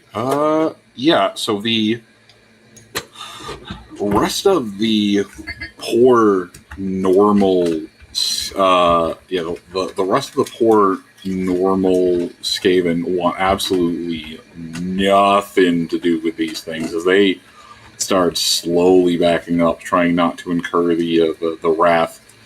The storm vermin aren't cowed as easily, but they don't look like they're moving forward.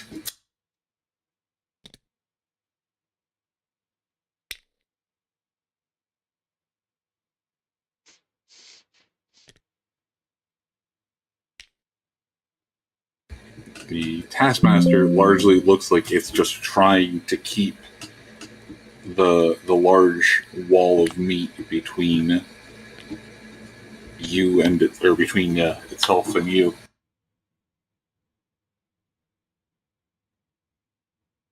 Mm-hmm. Let's see. Well, the neonate that Thess attacked is going to turn around and swing at her with a... Oh, it only has the one. Yeah. Oh, that's right. It's going to be it's going to be great. Vampires, my favorite thing. The last vampire that attacked me nearly killed me. Sorry, I forgot the thing that kept these balanced was that they only had one attack around. Yeah, that's fine. Does that just say Thank you. also a Skaven slave, another Skaven slave, a Skaven slave, Skaven slave 2, electric boogaloo? Yes. Yes. All right. Half action aim.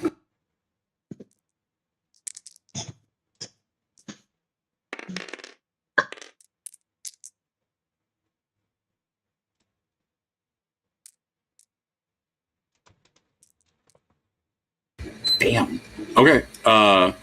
So it swings hard at your midsection, Thess.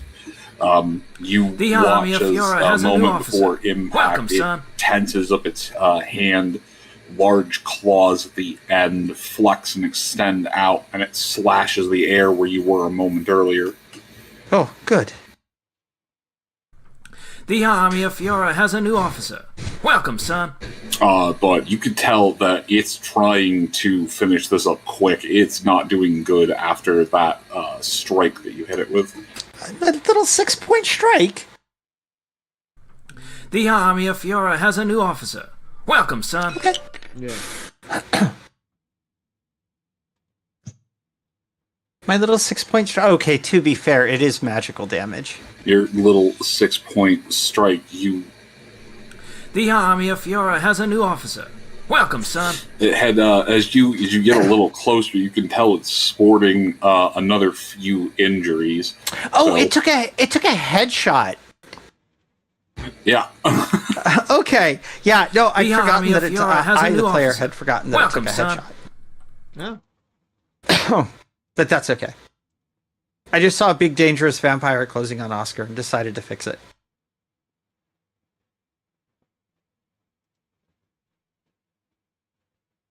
All right. Well, the one that Lucius or Bird Lucius stabbed, it's going to try and smack the bird with one half action and try to remove the knife with the other half action.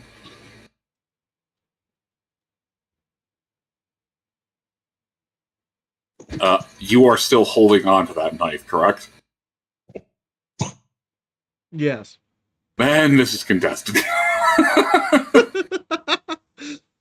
It's probably gonna win because I have the strength of nope right now, but we'll All right, see. attack.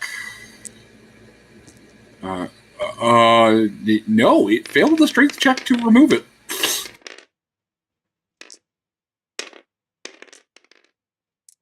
Okay, would you like the funny? I would love the funny. I got a 2 out of 17 to keep the knife, to embed the knife deeper.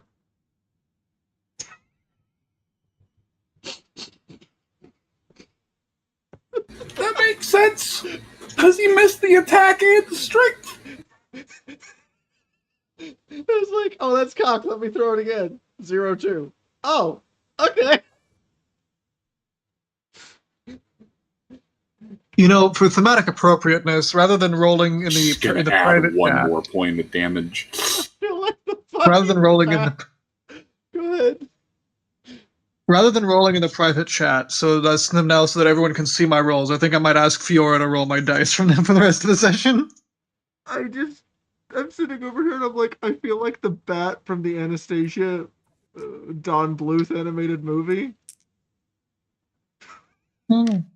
Trying to kill someone and succeeding. I mean, fucking bad. We all have good rolls. We all have good runs. It's just peas this time. It makes its way. The other one, noticing that there is a bird stabbing its ally, it's just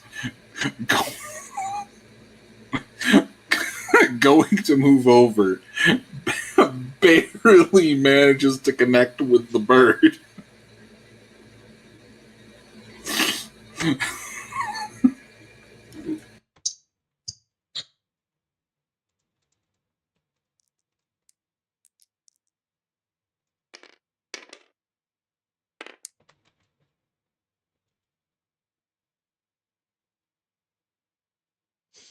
The bird is just active. Alright, go ahead. What's next, man? Because the bird's just like the Lucia bird is being more effective than Lucia person right now. Yeah, it proceeds to put one hand on the knife where it's stabbed into its comrade's chest, probably inadvertently pushing in a little bit deeper. It doesn't even go for a swing or a scratch with its claws. So it's going to do a little bit less damage than it would, but it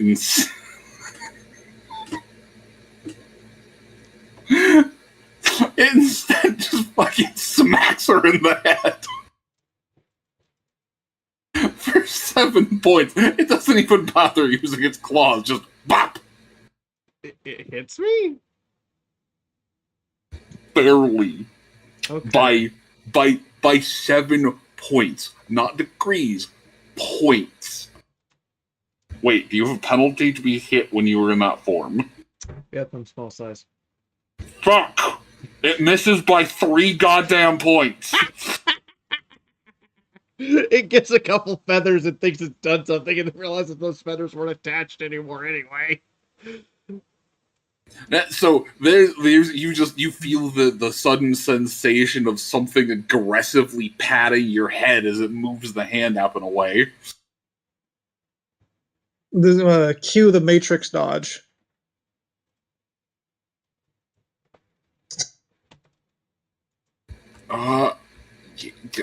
It's the humans. They're gonna try and do something.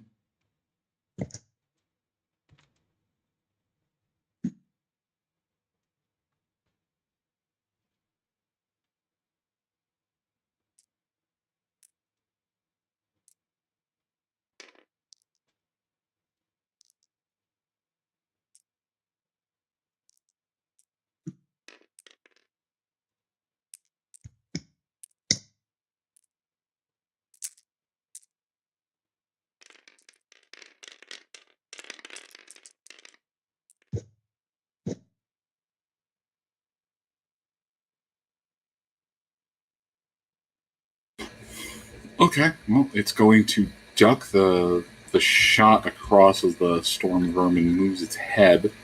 Oh,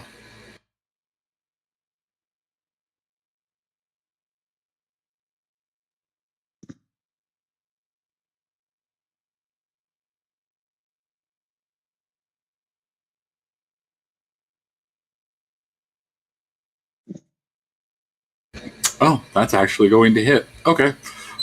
So, Oscar.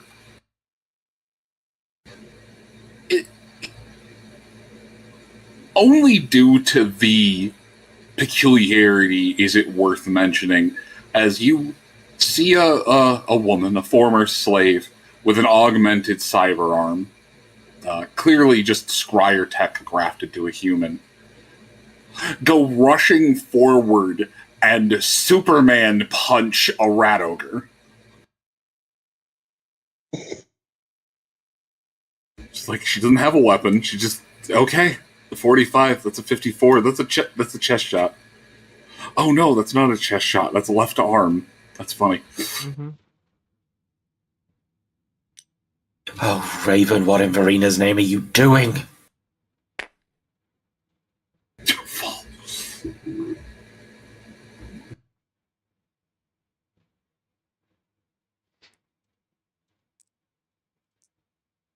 So, from Oscar's perspective, Raven, a fellow prisoner, is dueling a rat ogre. Thess, a companion and teammate who is an emotional quagmire to him, is dueling a vampire Skaven. And his theoretical fiancée is currently a raven and is trying to peck a Skaven to death No. with a knife. Yeah, exactly. Yeah, she's doing the. She has acquired the Skaven's knife that he threw at her and is trying to peck him to death with it. More like doing the I'm a crab, but I'm actually a raven with a knife. Yes, that. I'm gonna take Niaro to prom.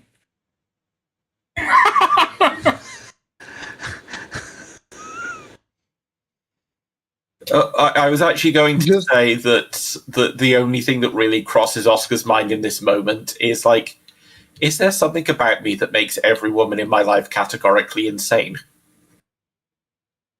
Yes. Riz? BDE?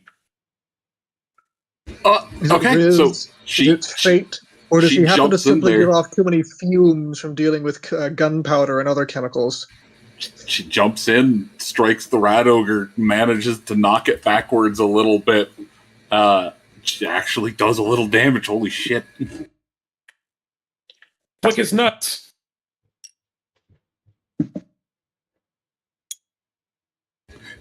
You rat bastards gave me this arm, and I'm gonna make every one of you regret it.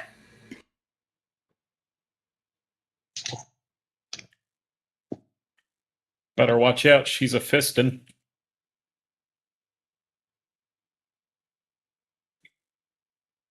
Well, she's Don't say it definitely like a that. threat, but not as much as Niaro.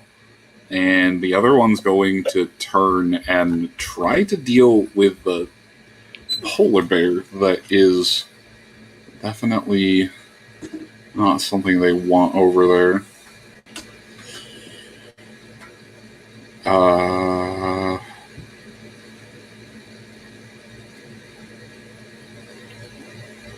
Yeah.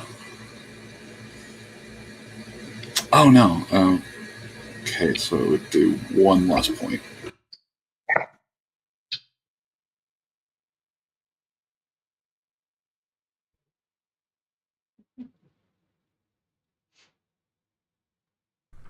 The army of Fiora has a new officer. Welcome, sir. Okay, Oh shit, Spectre, thank you, sweetie. Thank you very much. Lucia, Yes. can you make me a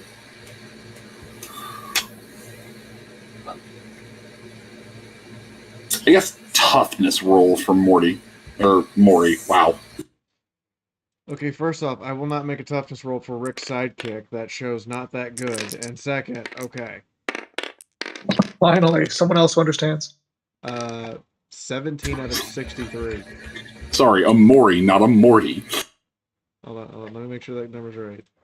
17 out of 63. I think the bear's okay. Kind of like the kids are probably okay. We just don't want to admit it. Okay, so By the way, everyone, apparently, Twitch has decided we're streaming Space Marine 2, even though I told it we were doing something else. Please enjoy the random loot drops if you play Space Marine 2. Yeah, I look forward to redeeming those the day I own a PC that can run Space Marine 2.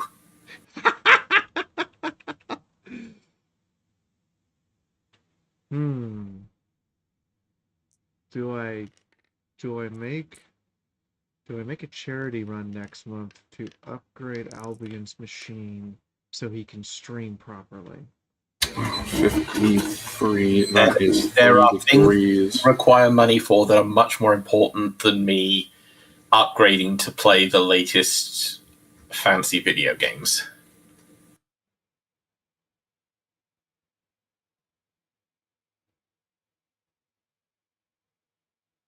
Though I do appreciate the thought.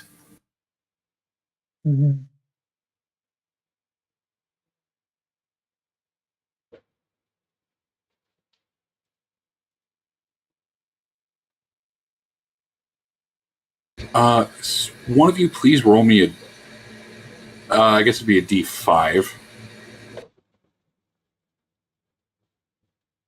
One of who? That's on somebody else. I just need someone to roll me a D5. Got it. We'll do a d20 divided by 5, because that'll give me a d5. No, that won't. Never mind. 4. d4. Divided by 4. Yes. Yes, man thing. That would be a 3. Oh, that's just going to be straight on. Okay.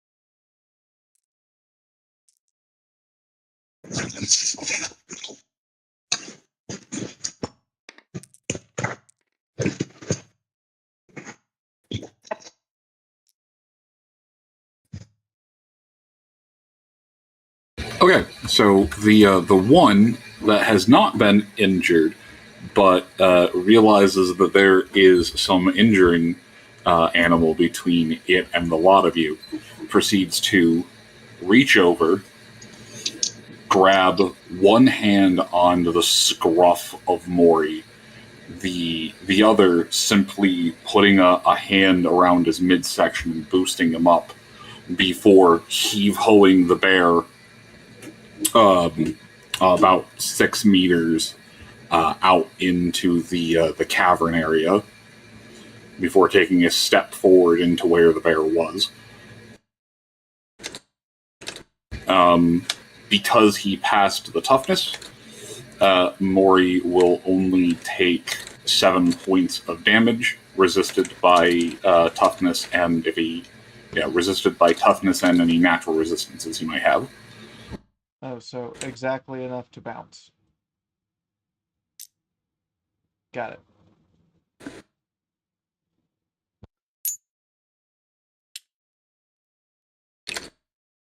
Yep, he will have to spend a half action to stand up, but that definitely does count as being attacked, as Mori was suddenly up in air jail for a moment.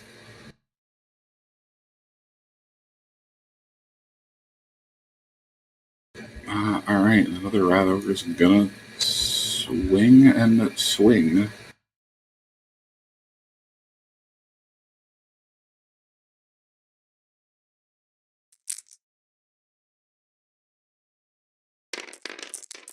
One to each of them.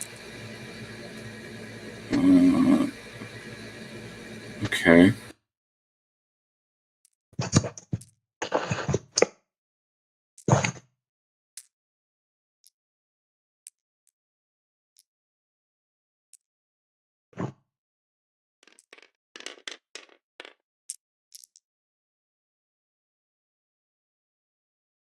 Okay, it gets through the parry.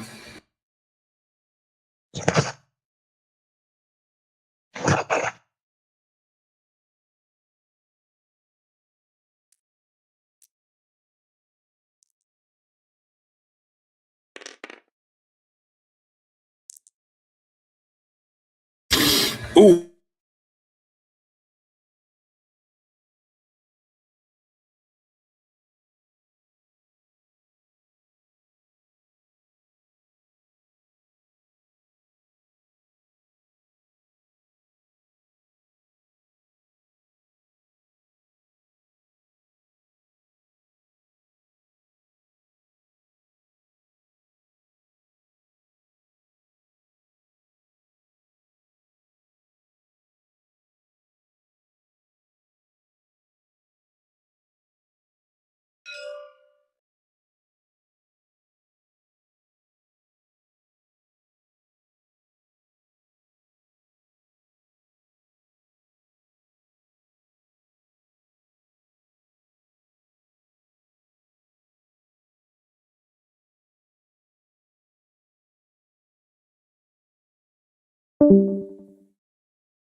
Hello?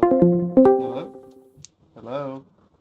Hello? I think Rodelin's having connection issues. Oh, no, I was No, like, we all hello.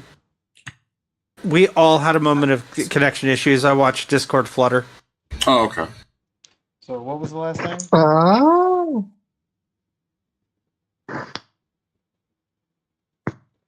Hello, what was the last thing?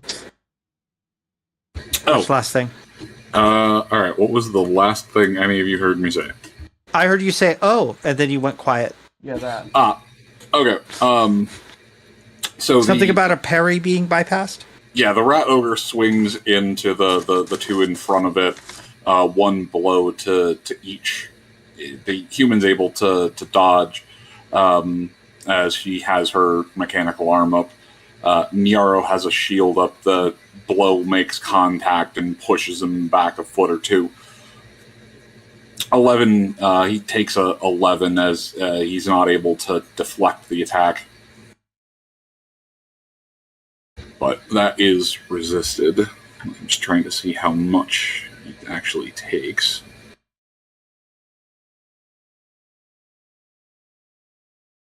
Oh, only 5. Alright, he is still in it.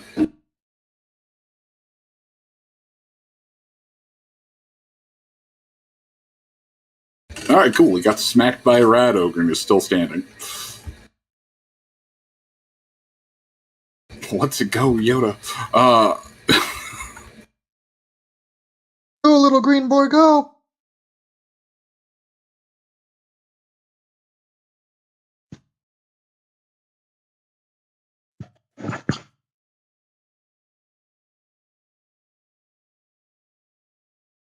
And as the 14th round dawns, the change in the air seems to culminate as whatever favor the rats had has seemingly abated now.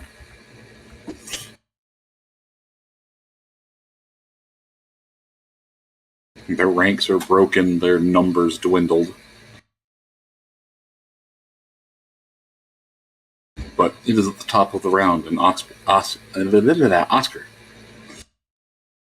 Right. I am genuinely not sure what to target prioritize at the moment.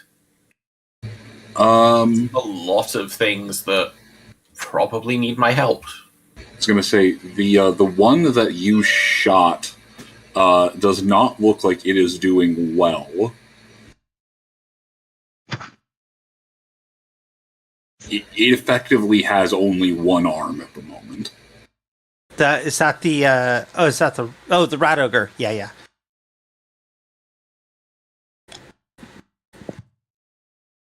Well, let's try and finish off the rat ogre. I'm thinking that taking down the big ones is not only important, but seeing the big ones fall might have a morale hit on the slaves that are staying in the fight. Hopefully. Yep, hopefully. So let's tap the rat ogre that I've already wounded.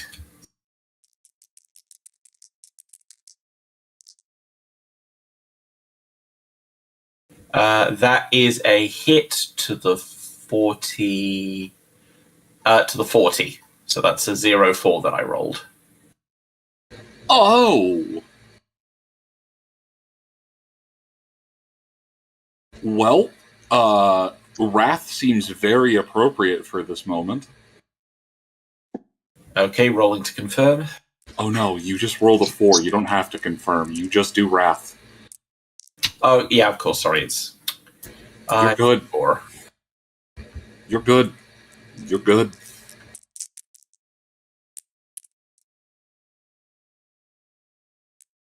So if I roll a Wrath in Wrath... You just keep wrathing. Also, if your weapon is impact, add another dice with them. Yeah.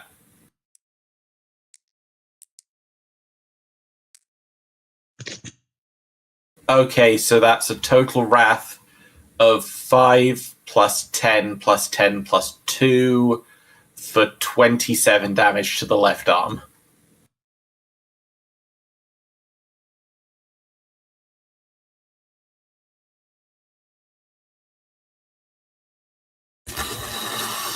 Okay, so where Nyaro had struck it, the arm lay limp, and from the shock to the arm, the exposed area, it left itself a very large target. Sighting in, you drive around through it. It punctures in one side, out the other. It takes a moment as the rat ogre seems to stumble backwards, genuinely surprised. What was it, 28?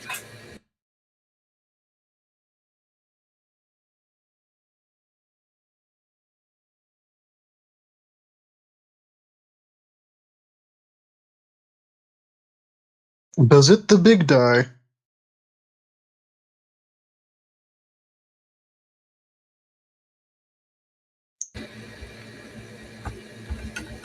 You see it stumble a moment. It rears up its good arm to try and do something before the force of rearing up its good arm causes it to fall backwards.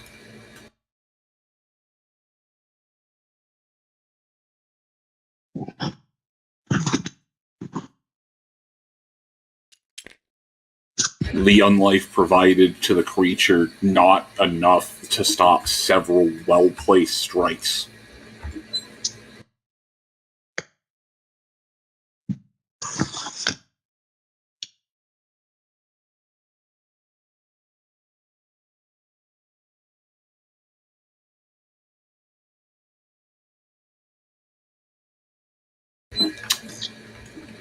Excellent. One down.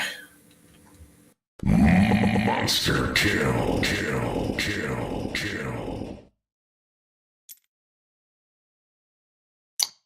Excellent.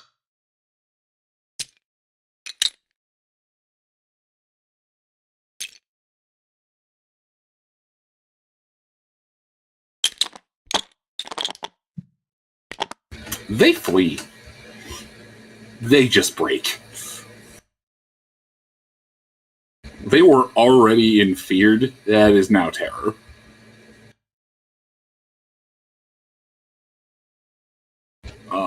Andre, you Good. Excellent shot, my boy. The flak is being dealt with. Go ahead.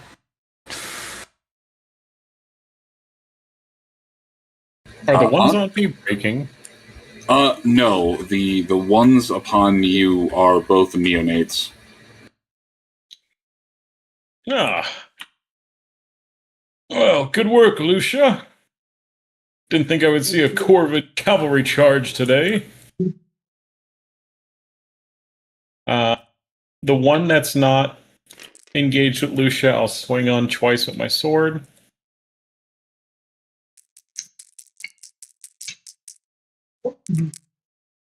Let's see here.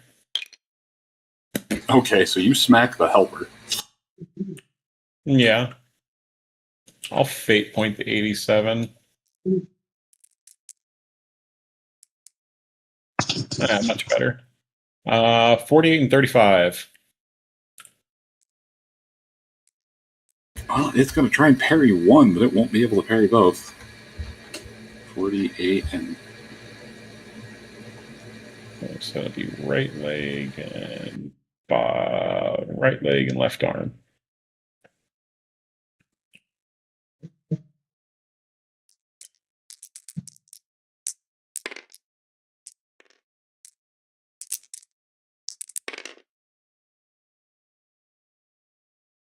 No, it's going to take both. All right. All right, for the right leg, I have to roll to confirm Wrath. No, dear God. Let me check. That might be a success.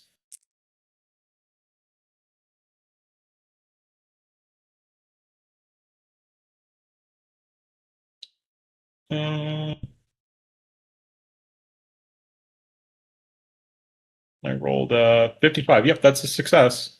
So that'll be another die added onto the 10. One more. Okay. So that'd be 17 to the right leg. And to the left arm, I have to roll to confirm a wrath. That's a wrath. Gravy. That'll be 21 to the left arm and 16 to the, or 17 to the right leg, 21 to the left arm. Fatality.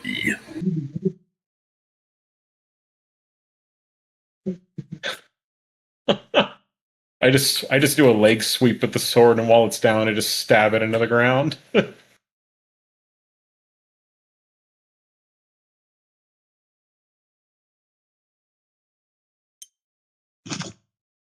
And then Esperance will do a double hoofing on the one that's being encircled by Lucia.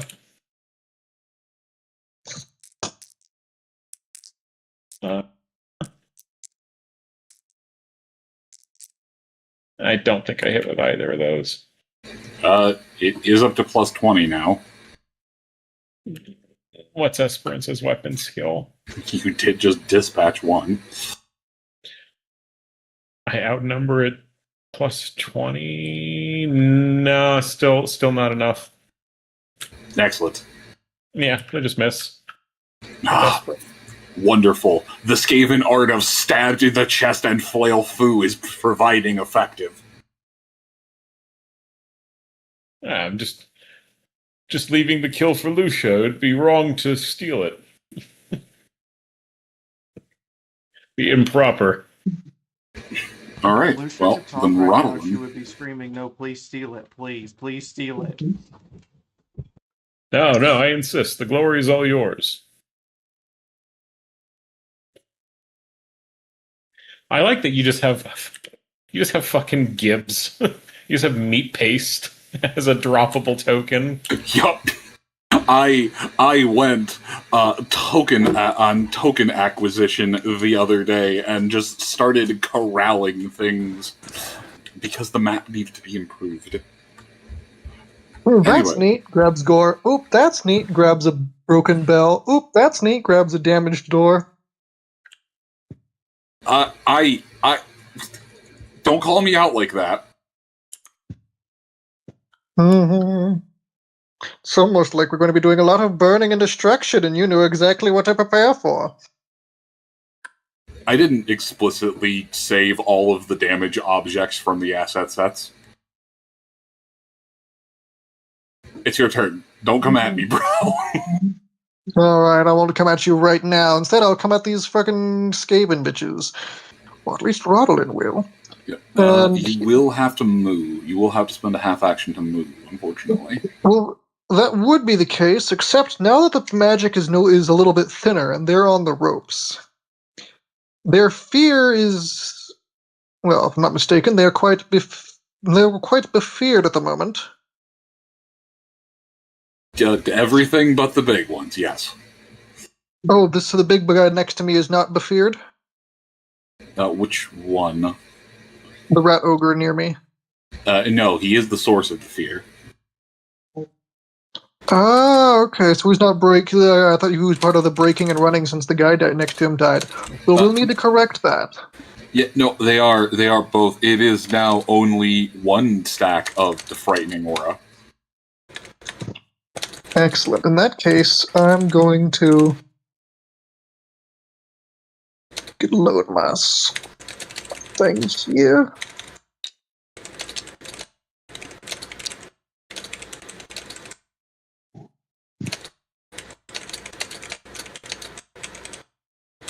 Some poor tavern keep months from now is going to make the mistake of looking to a group of weary travelers. Hey, you feeling up to making some coin? I got some giant rats in my cellar I need dealing with. No! Absolutely not. It's like shit. Party Hole gets shivers. Alright, blast it. I'm going to use this fate point to give myself an additional half action, which I will use to channel.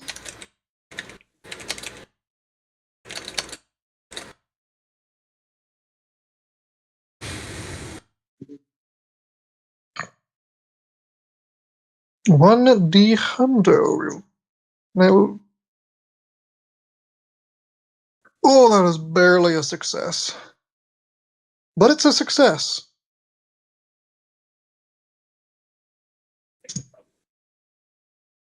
And then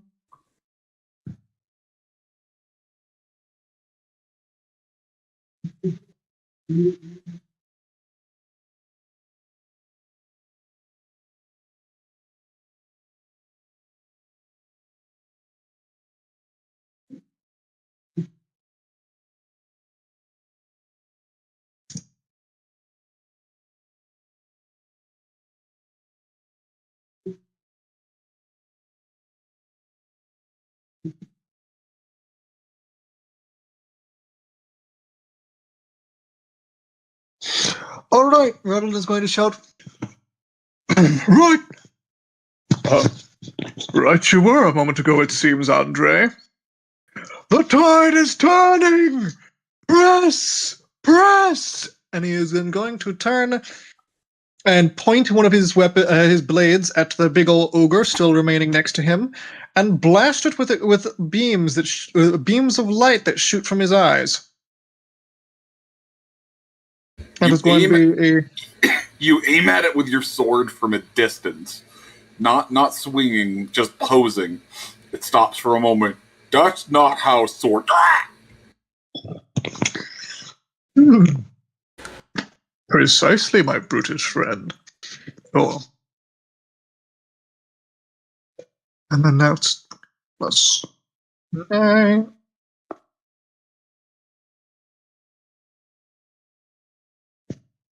Rats. Well, that is 11 damage.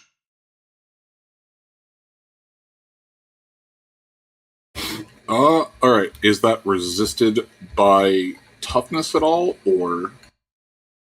Yes, I believe so. Okay, so you fry it with the beam. It did not appreciate that.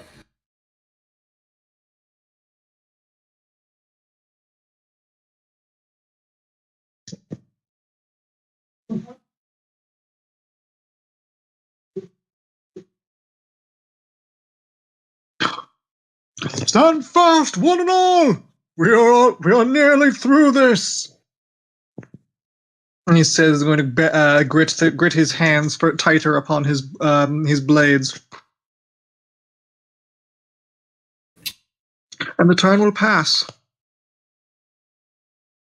All right, thus, the Skaven near the Scampire near you has swung once.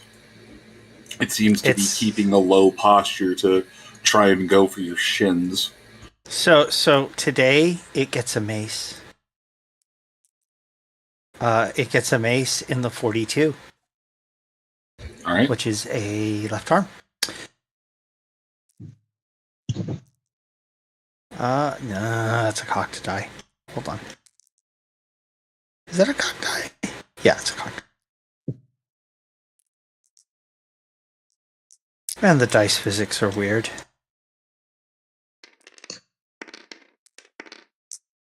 Uh, 8 points of damage to the left arm for my first swing.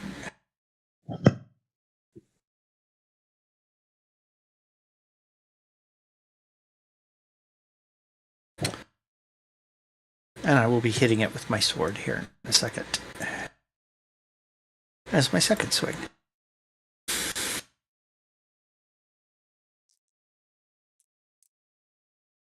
That is a 0-3 with the sword.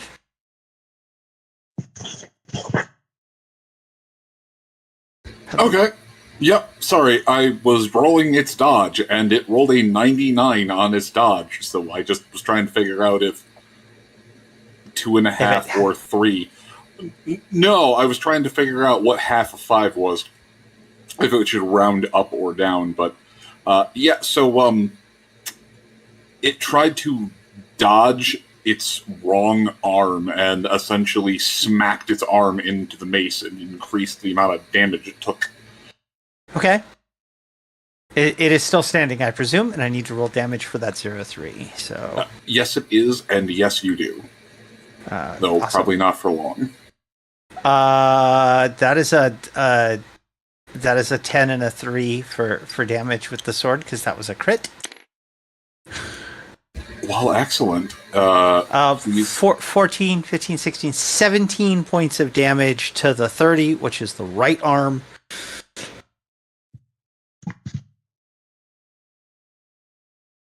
Oh. You said 17 to the 30 or 30 to the 17? No, I said 17. I rolled a 0-3. That would be a 30 for location. 17 to 30. Okay. Yes. Sorry about that. No, it's all good. Just there have been very high damage swings. I just wasn't sure for a moment. not that high. And given that you wrath on a...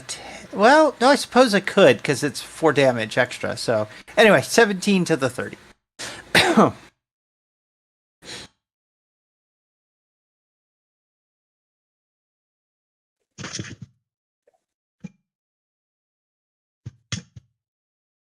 Hit it in the one arm, hit it in the other arm.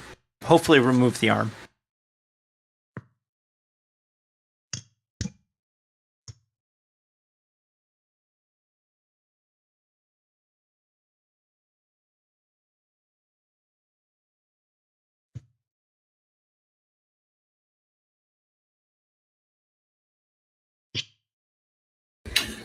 It didn't remove the arm so much as it caught your arm, or caught your sword with the bone in its arm.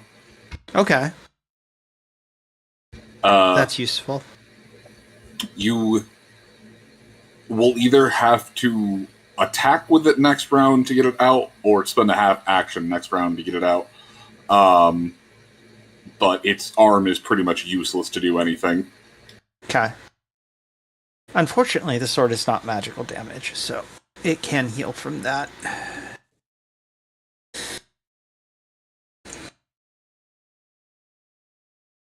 Oh god, wait, your mace. Mace is all magical, yeah. I was gonna say, but it's not silver, right? It is listed as a silver enchanted mace. Oh fuck. It can perma-kill vampires. We established this. Hang on, that is important.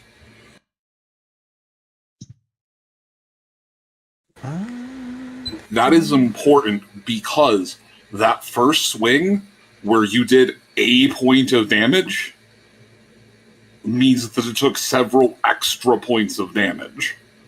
Oh, okay. Yeah, it's a silver enchanted invisible, not normally extra damaging mace.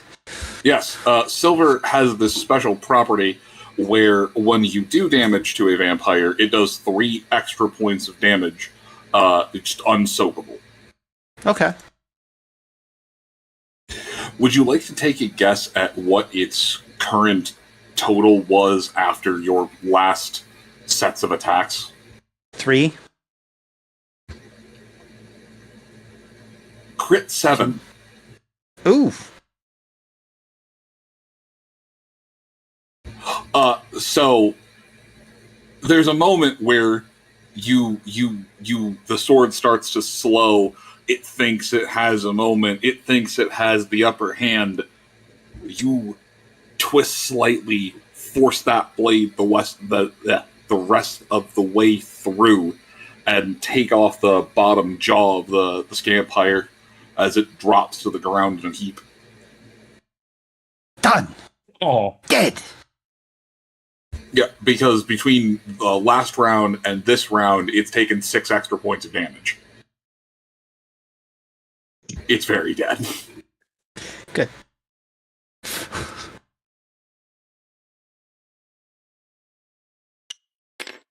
It hasn't come up much. No, yeah, the fact that it is so it does no extra damage, but its only enchantment is that it is, like, when I put it away, it's invisible, essentially.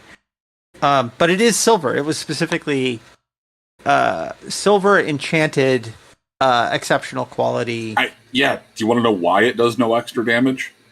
Because silver has a damage reduction. Because it's magical, it is negating that. Yeah. That's the reason I keep forgetting it isn't silver, because it doesn't have that damage penalty. Yep.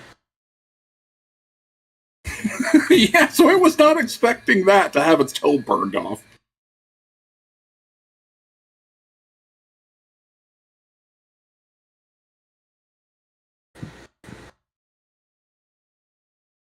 Alright, let's see.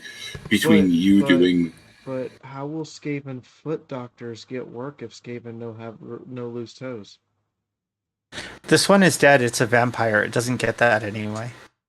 I mean, they have an anatomy model. Don't you know all Skavens who undergo the process forfeit their life insurance and their health insurance because they are technically neither alive nor healthy. All right, Niaro is injured. He is not about to throw his life away, so he is going to Yeah, I was going to say he is going to backtrack and smack the storm from him. I was going to say also, I think he's got a potion. No, we had 7 potions. He does not have. If he does, it's a regular 4-pointer. I was going to say he does, but he's at the point where a potion wouldn't help. He needs actual medical treatment after that. Okay. Yeah, it broke something. Well, as soon as I can get over there. But not this round.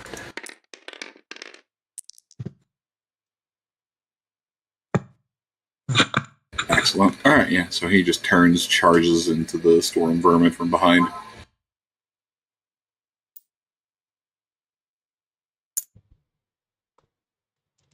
Board's going to swing at him from the front.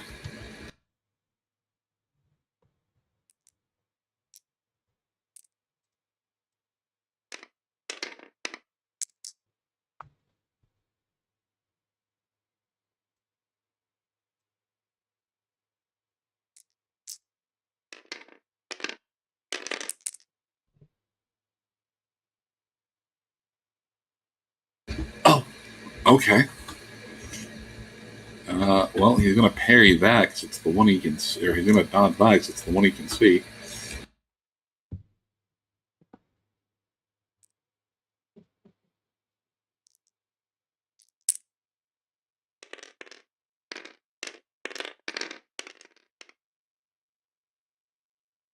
Oh, no shot. All right.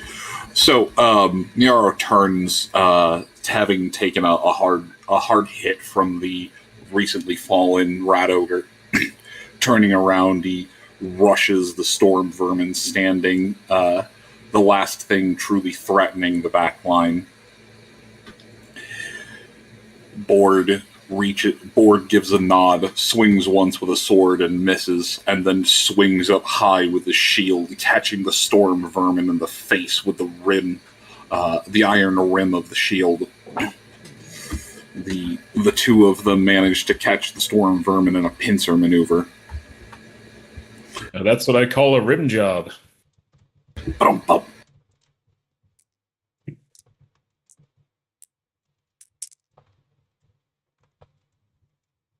I really expected it to dodge the shield. Oh, good God. Okay. That's an 8, 7.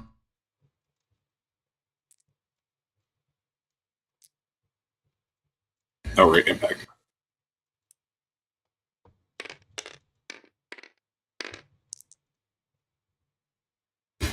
Eight, 7. Yep. They do the classic superhero, I hit you from one side, you hit them from the other side.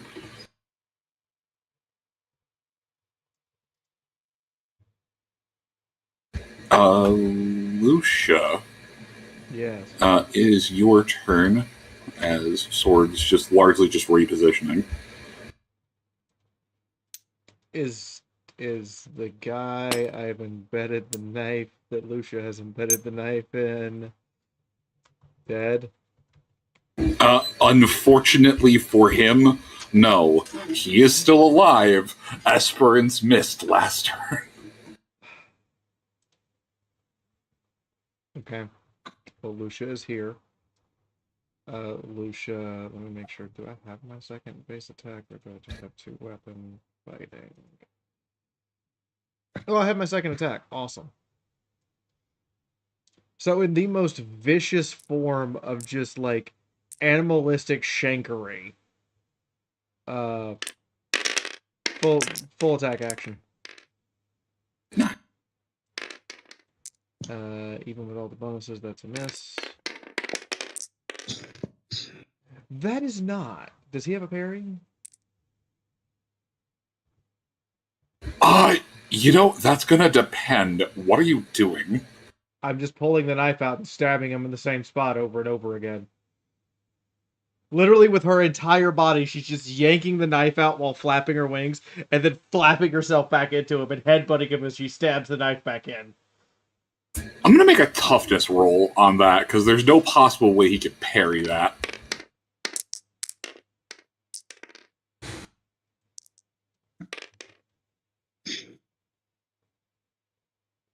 Or not toughness, strength, just to try and hold the bird. Not resist, By the way, chat, the enemies have full fate points. We have none.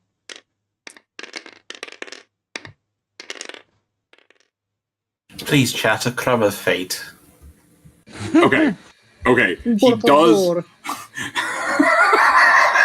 God, that makes it even fucking funnier. All right. So he gives it his all as you're not able to get a good purchase on the first one, but you begin flapping your wings with everything you've got, Bird Lucia, as the Scampire puts a one hand on the knife, one hand on you, seemingly just gritting his teeth. Dramatic music starts playing as the drummer Skaven picks up a beat as he just resists getting snapped further by the bird. There's a dramatic standoff between Rat and Crow. I'm upset now. Frantic bird noises at Andre that basically translate to, "Why didn't you kill him?" Oh, I thought you had him. Apologies. Do you want me to step in there? Or? Extremely loud bird noises of, "Yes, I wanted you to step in here a minute ago." Oh, I'm sorry. I didn't want to deprive you of greater glory. Deprive me! I realize I'm talking to a bird. What's that? What's that, Lucia? Andre fell down a well? Yeah. One of these days, I'm going to let No, Andre it's talk. Andre's about to fall down a well if he doesn't kill this thing. Yeah, so you're trying. You're trying to seesaw the knife into the rat. The rat is playing Rules of Nature in the back of its head. Run when the sun comes up. Mori is capable of attacking the thing that hip tossed him. Mm-hmm. It did not do damage, but he was attacked. That'd be too sweetheart.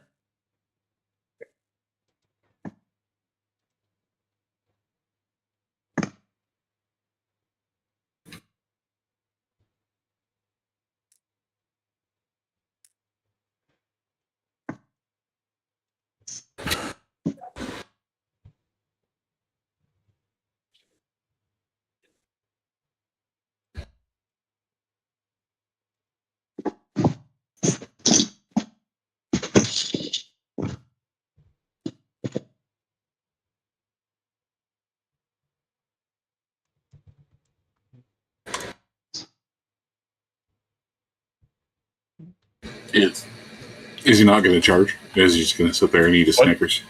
Who threw him? Oh, I'm sorry, I didn't realize. Okay, he threw him.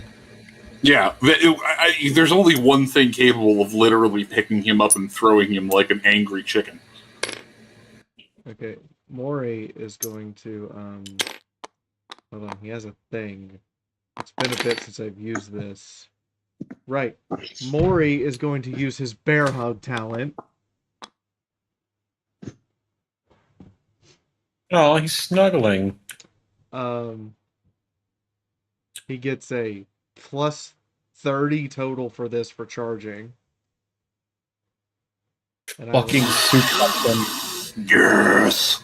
And I will need an Bear opposed suplex. strength test. So he does hit, and with the plus 30 from strength, I think he's off the chart for, yeah. So opposed strength test, you need 4 degrees of you need 5 degrees of success to beat him, and not be knocked flat on your ass and mauled.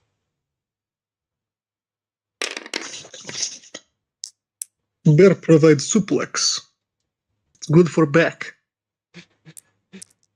Holy shit, that is a 17. Did he get 4 degrees of success? Or 5 degrees of success? Shit! Oh.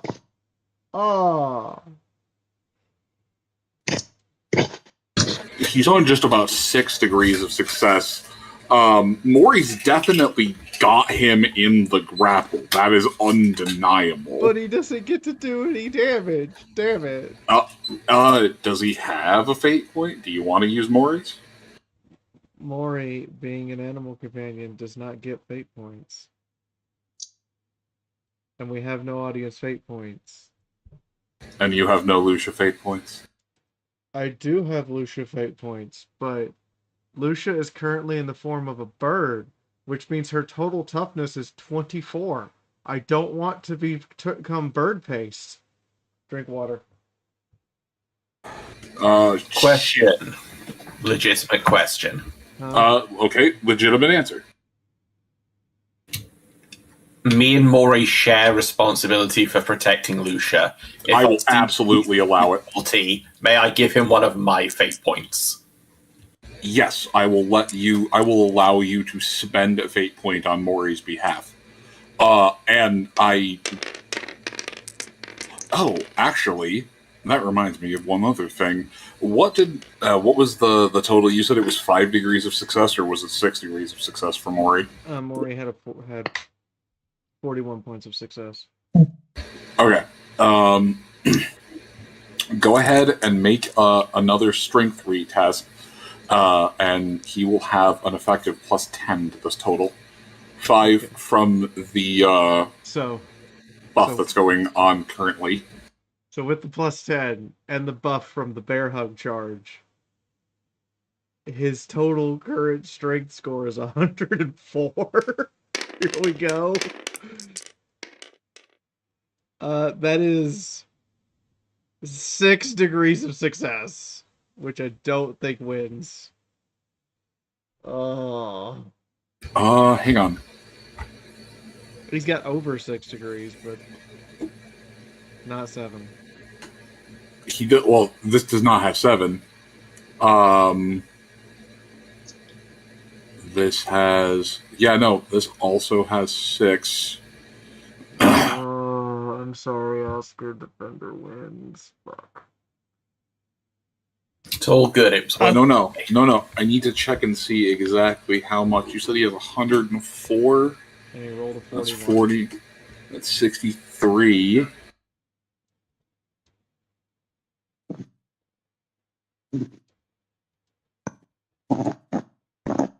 I swear, if the Rat Ogre has like 62, I'm gonna be so happy. I mean, they've got a huge strength bonus. It would not surprise me that there is a tussle.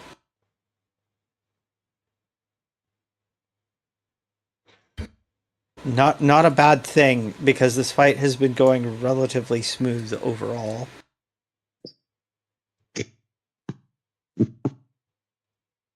Also, the idea of a rat ogre and a freaking polar bear getting into a collar and elbow tie-up is kind of badass.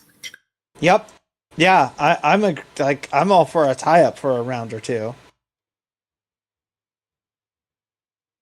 Well, the Rat Ogre threw him and challenged him for dominance, so it's like, nah.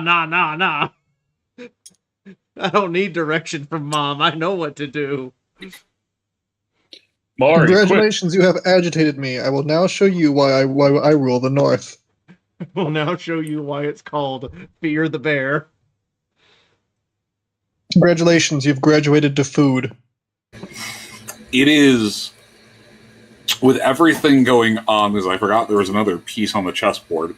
With everything going on, it is a dead tie. Perfect. Like, not a tie goes to defender. I am talking, it is like 53 degree points of success versus 53 points of success. So, yeah, no, Maury has him wrapped up like a freaking Greco-Roman wrestler as this Rat Ogre is doing everything in its power to avoid getting launched backwards like this is the WWE.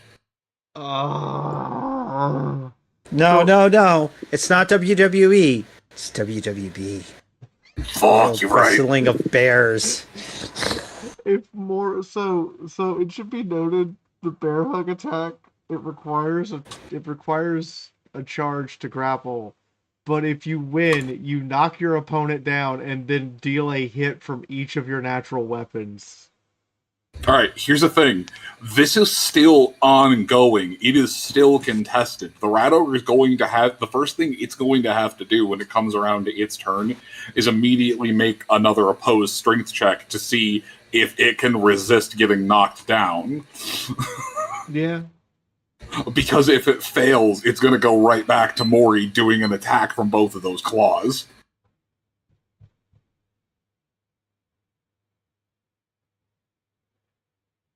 Alright, God, yeah, there's only the one back here. As Andre, loops back around to try and do something, it's just going to walk with the bird flapping attached to its chest and try and swing at the horse that kicked it. How dare you?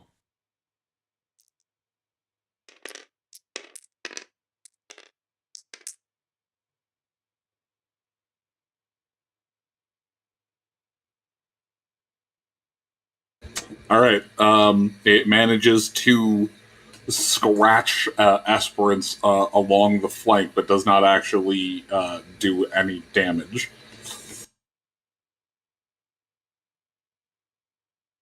Yeah, no, there's not enough bonuses going on. Oh god, there's enough penalties going on. There's no fucking way the thing can hit.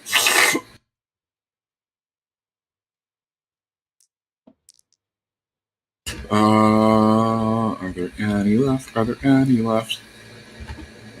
They are terrified. They are terrified. Oh yeah, right. There's this thing. This needs to come over and try and fight Esperance and Andre.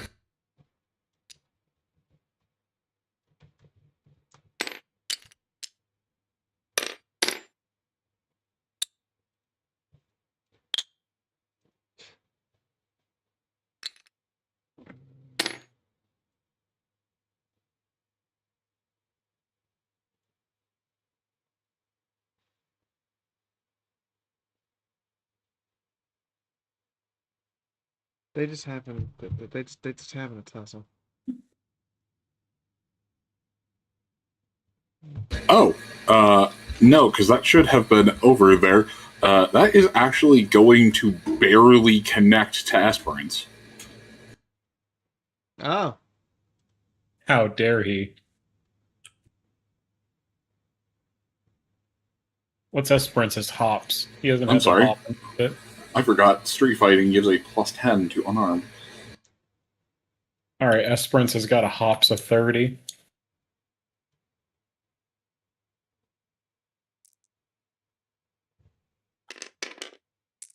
Esperance away!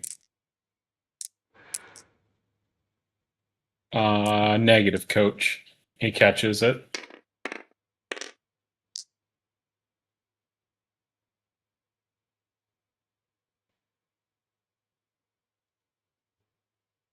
That will be 10 total to the horse.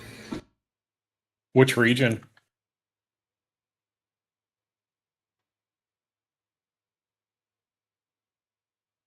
Oh, rolled a 69. That's going to hit it in the 96. So it quite literally hits it in the left hind limb. Ah. Okay. You said 10? Yes. Alright.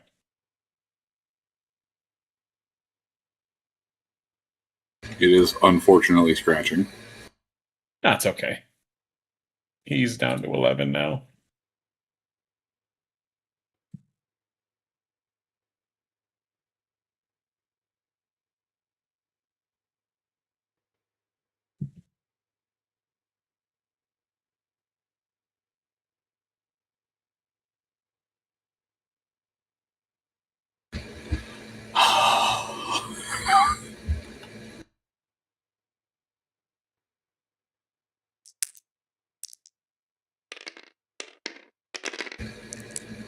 And oh wow, that's a headshot.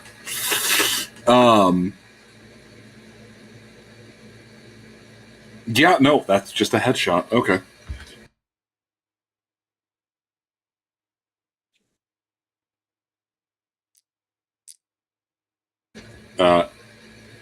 Oscar, there is no other way to describe it. You watch your former cellmate bend down, prime the actuators in her arm, and as Mori has this rat ogre wrapped up in a literal bear hug, She jumps up and catches it in an uppercut.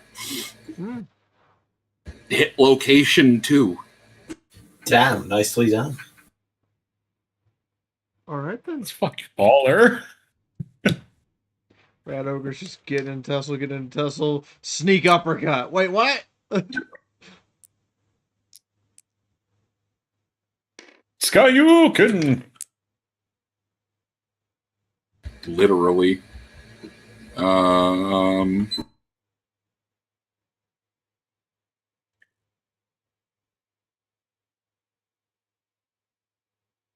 Or, yeah, okay. That will actually do a few points of damage. Punched him so hard a coin came out. Pling! Do it a few more times, we'll get an extra life. Pating, pating, pating, pating.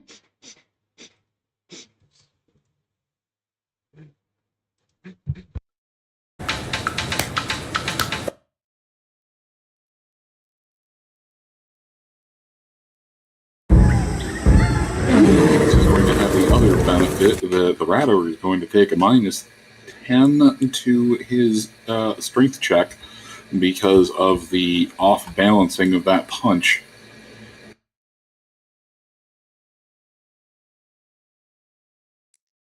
Yay! Actually, let's see. She did 3. Yeah, no, that'll be 15.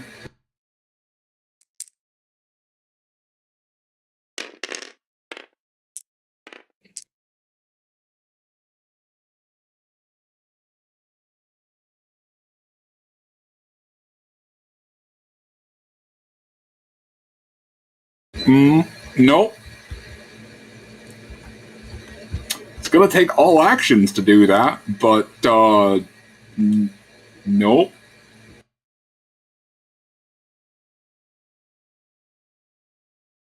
Rolled a 6.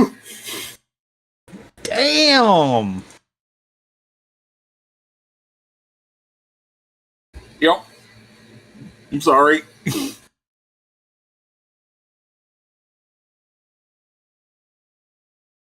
Look, if one of you want to spend the fate point, you can force me to re-roll it. But yeah, nope. So it just stands there, sucking the uppercut to the front as it rights itself back down, readying to try and flip Mori off of it.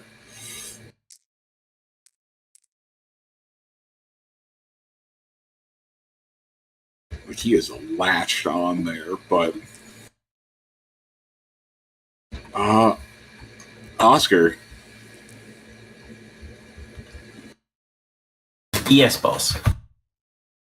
It has come around to your turn. The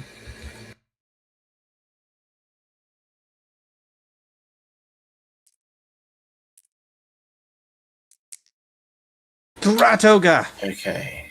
Yes, the Rat Ogre's nearly down. I think I should try and help finish it.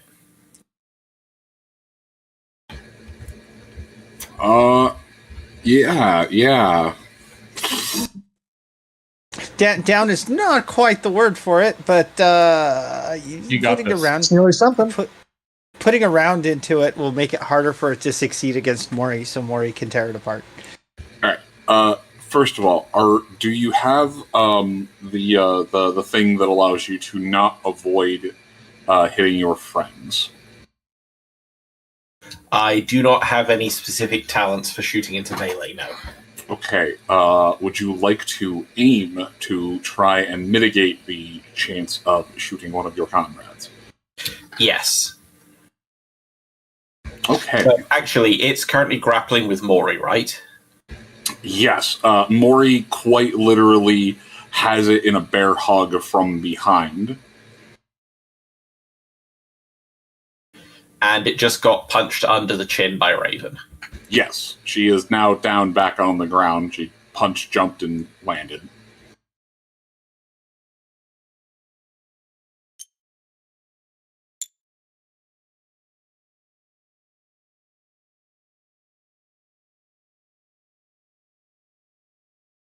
So, I want to try and call a shot. Okay.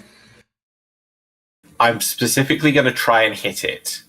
The angle I'm at, I'd be firing on what to me is its right-hand side, but would be its left. Correct. I am going to try and put a round into the tricep muscles that are actively trying to fight back against Mori right now. Ooh. Okay. I am actively looking at the skin to see where the muscle is straining it against Mori, and I want to put a bullet right in there, for spite. Do you have any? I think it's a heal is the skill.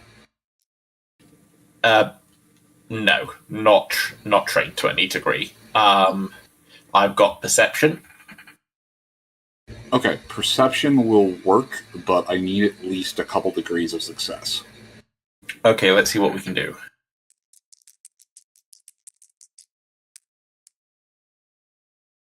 Uh, 11. Okay. That is 5 degrees of success. Okay. You can make a called shot on the Rat Ogre Scampire's tricep.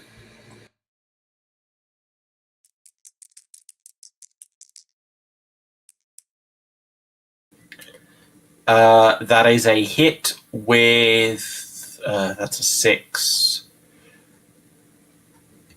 2.5 degrees of success.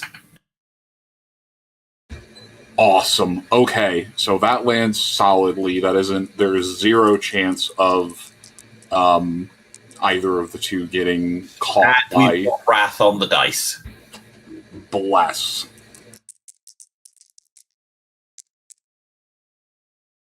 Very nearly had a double wrath, but no, that is 18 damage on the cold shot right to the arm muscle that's resisting Mori.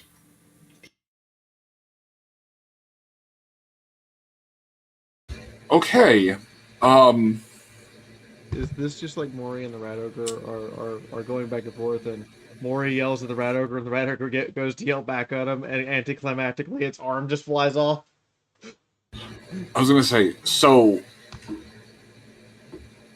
before I apply the toughness, I'm going to apply that 18 as a penalty to its strength score. Because even if it resists the damage, it's still getting smacked with that directly in the muscle group.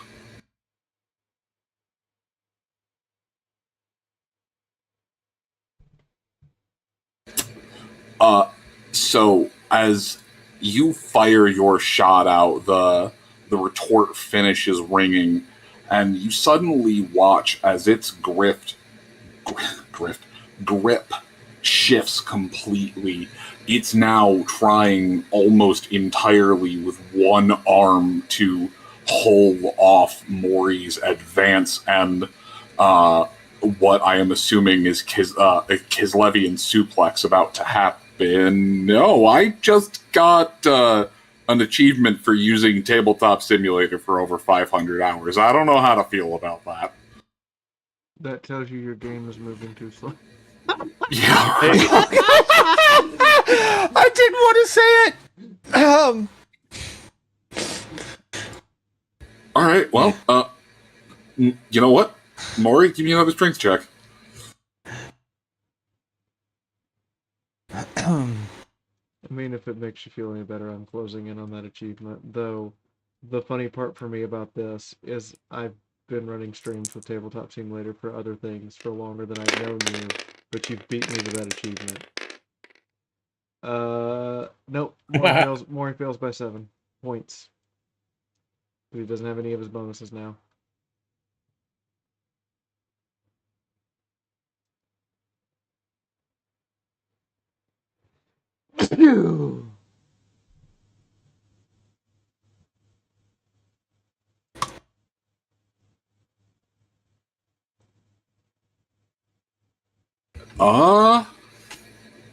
What would it be with his points? Because it has not actually come back around to Mori's turn. Oh, with his bonuses, he'd pass by 31, so 3 degrees and a point.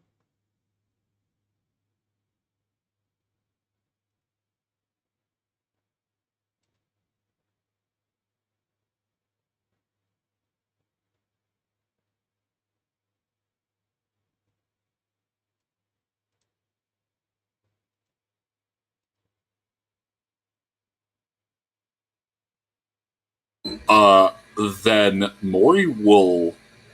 Okay. Yeah. So with that penalty,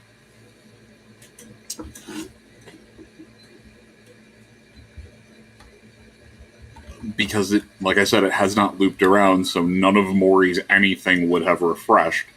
Go ahead and make those attacks as with the shot to the tricep, the small settling strike to the chin, and the weight of a very angry polar bear. It's temporarily laid into the ground. You want me to give you a what?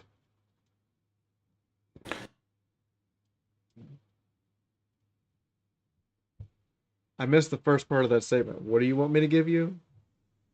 You need to make another attack roll with all possible modifiers yeah. because of the shot to the tricep. Yeah, go ahead and make your attacks as if Maury landed the charge in the first place, because with that tie-up, it was a draw until someone did something or got back to his turn. Success by 5 degrees.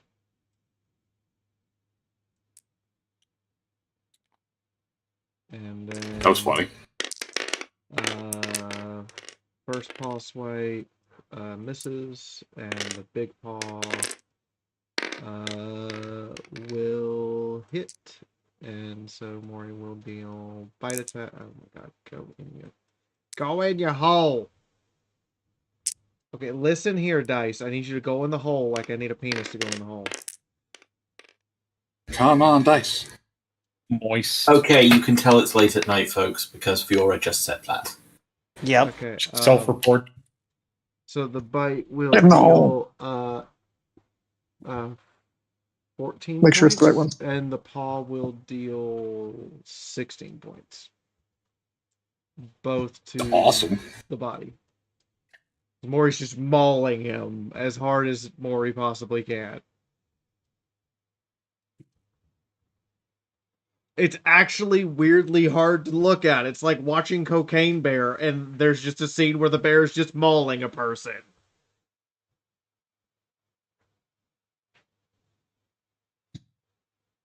What are you talking about? That's a highly arousing scene. It's like, well, the rat What ogre do you mean seems arousing? to still. Nope, we're just going to keep going past that. Seems to still be conscious. It's throwing up an arm to deflect away the shots. But by the time all is said and done, it is now essentially missing an arm. Yeah, Andre, there is a skeletal abomination to the left and a prohibitively wounded scampire to the right. How do I always find myself stuck in the middle with you? Damn it.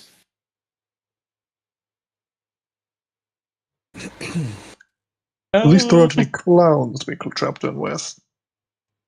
Unless you count the Skaven.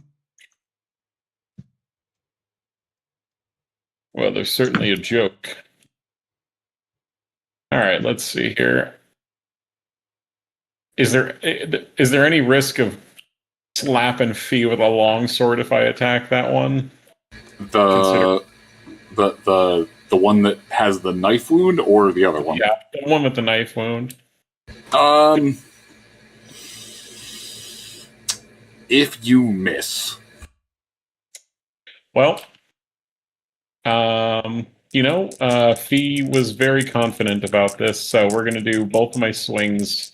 We're swift attacking, both swings into the Scampire. Well, you have a plus 15.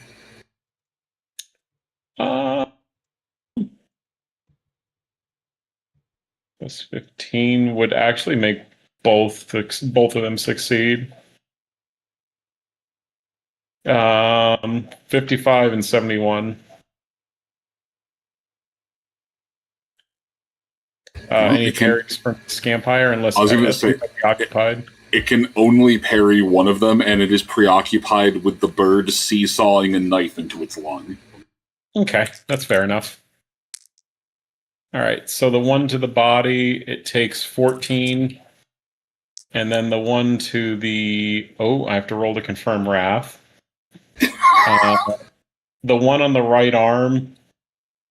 oh boy, this is going to be enjoyable to describe.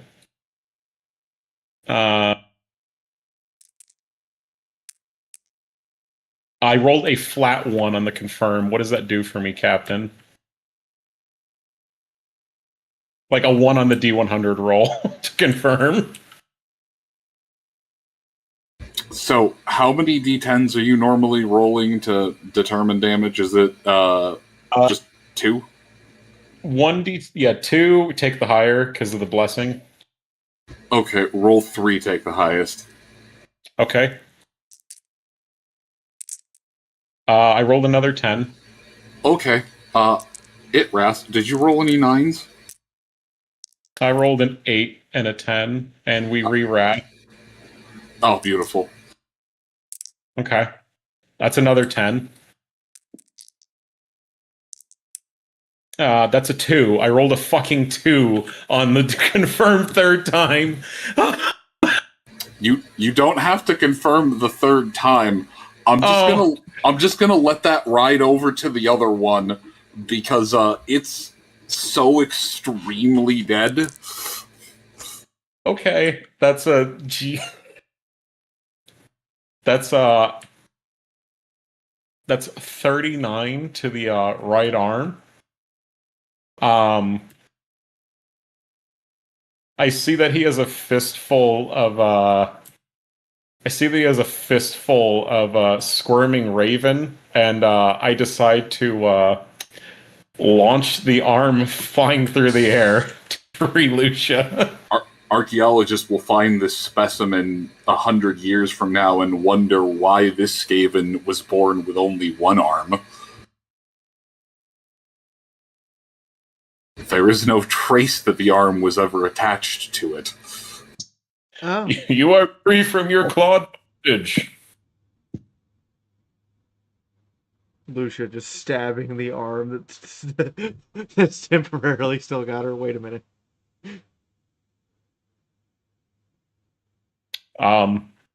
Yep, 39 to that arm. I guess he's very much gone. So yeah, just take that 2 for Esperance. There's like a full you swing through, and the guy blinks, doesn't even realize you've swung until it starts slowly sliding off of his shoulder. 100,000 slashes anime style. Literally. Mm-hmm. well, Esperance will take a defensive stance. Just chill there, because I did my attacks. If the abomination is dead as well, you're saying? It is not dead. Oh shit! Never mind. Esperance will do a double swift. Yeah, that's what I was going to say. Just take that 2 and give that to Esperance. Oh, okay. Okay, let me roll one other attack then. A 2 and a 48. And now he's outnumbered by 2.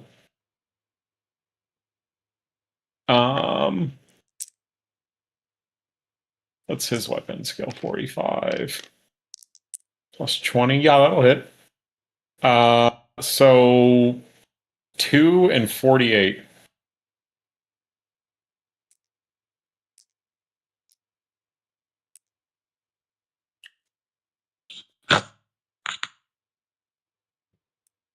It tries to parry the kick and sends it up into its skull. All right. It rolled a nat 100 to parry. Oh boy. Okay. For that first attack, we do Roll 3 20, dice. 20 to the skull. And then for the other one, for 48, which would be 84, the right leg, we do 14 to the right leg.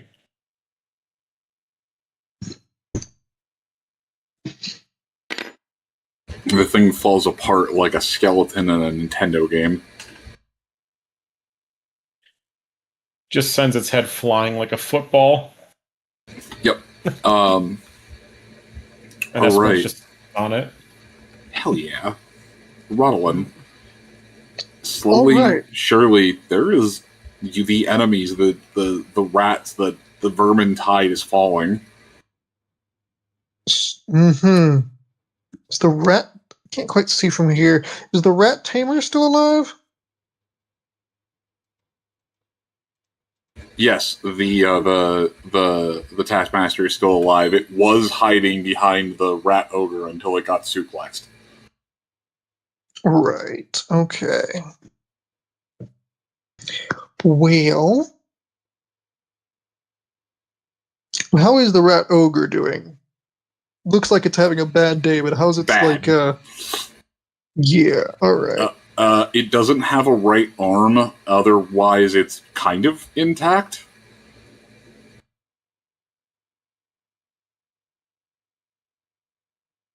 Okay.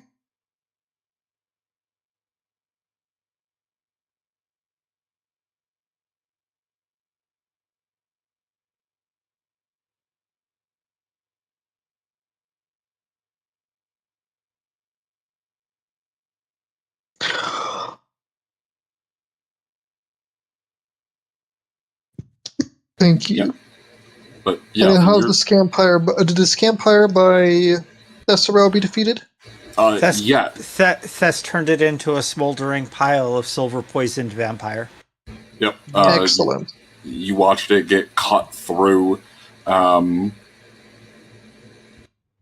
shot rang out, hit the one in front of you, the one that Mori was grappling, and the chain reaction of things happened at once.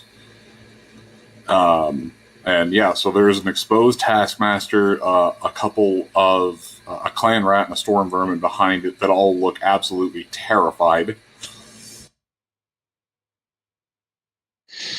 Okay, I think I'm going to, Oh, hello, large yellow Alright. I'm not trying to do it. It just happens. Yeah, that's what they all say, Moon. I'm sorry, I just purple all over the field sometimes. I mean, God, gotta control yourself, man. Purple, like, everywhere. Can't take you to any games. Did you use premature purple everywhere? Yeah. Oh, come on, man.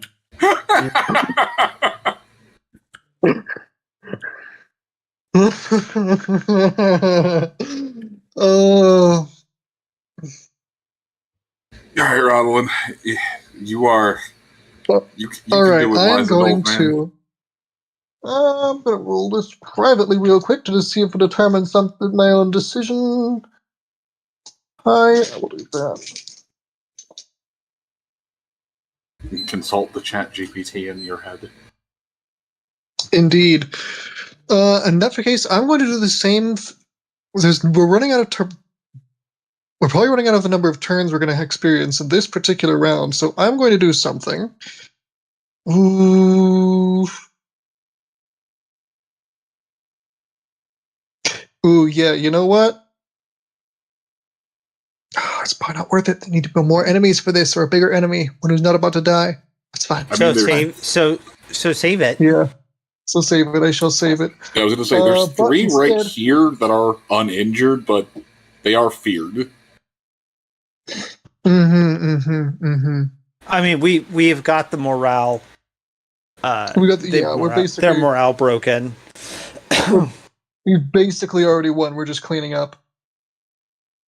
So Rodlin is going to spend a fate point for an additional half action. Okay. He's going to channel. I mean, you hadn't won until you took out the first of the ogre's vampires, but.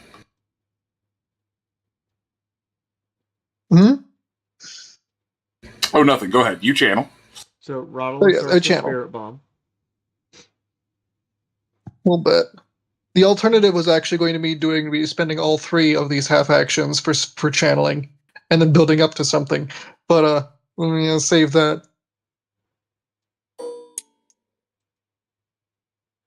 That is a successful channel.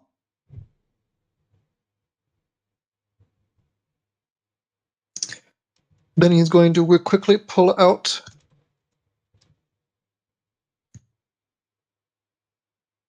a small lens. Quickly is flipping one of his swords around to a reverse grip so he can reach into one of his pockets and pull out a small lens, gripping it tightly as it fractures under the weight of being cast as a magical component. And then he is going to draw some sigils in the air and cast thin.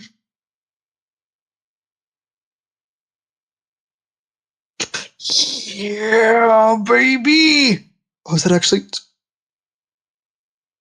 Is that enough?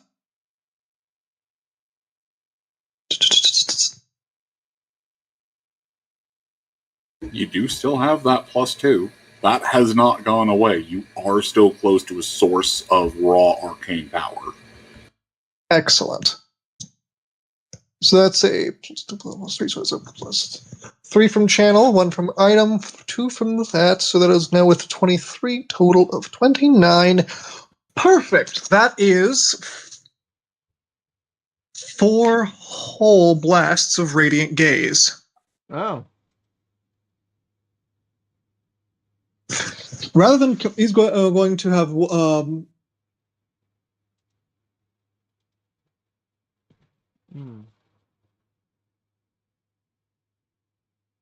Rather than it coming out of it... Well, I'll roll damage first before I describe where he sends them. Alright, I should describe who he sends them to. First, he's going to be firing them one after the other into the Rat Ogre, and once it dies, he's moving on to the Taskmaster. Mighty Missile, save my behind here. Ah, he's got Betty Davis eyes. Mm-hmm. First...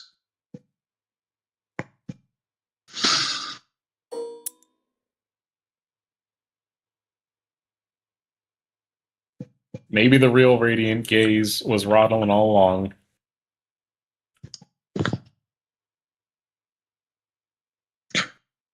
Well, he's been a sailor for long enough.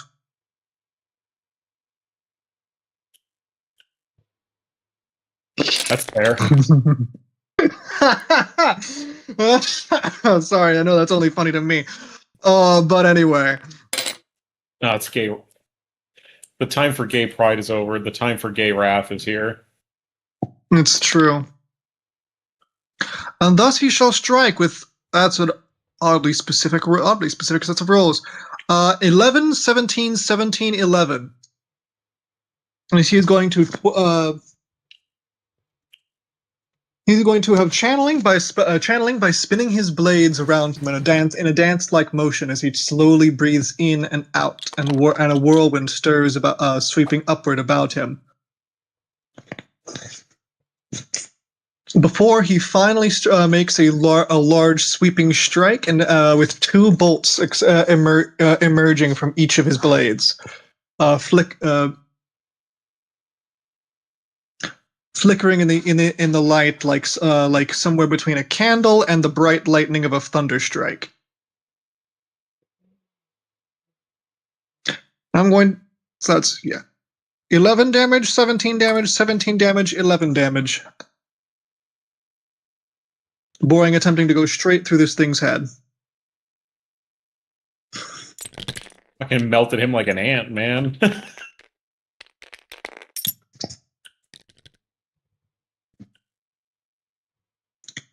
I am not sorry for spending 3 minutes trying to get the scene set up, because all I can see is just Rodolin calling forth an orb and just beam, beam, beam, beam.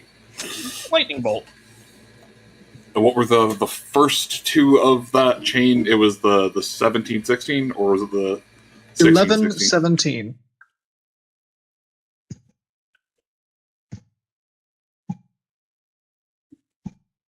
It was very funny. I got the same number for the first one and the last one, and the middle 2. 11, 17, 17, 11. Nice.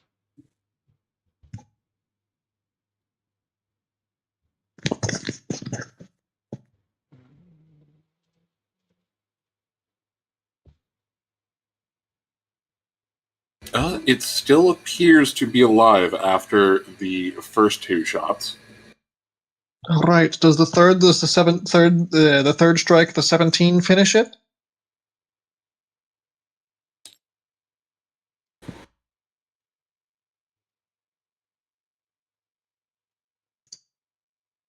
This is the problem with having multiple shots, is it technically resists each one individually, rather than one really, really big shot. I was going to say, it is still going, but it is pretty badly injured.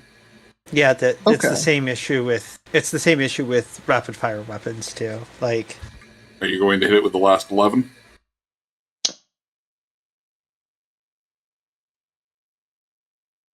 Yeah, take it down. Let Mori move on to other food.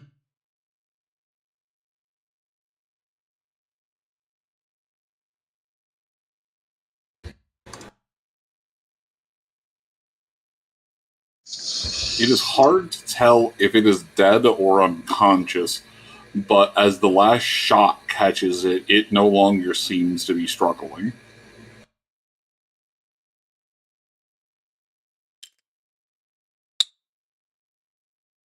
Hmm.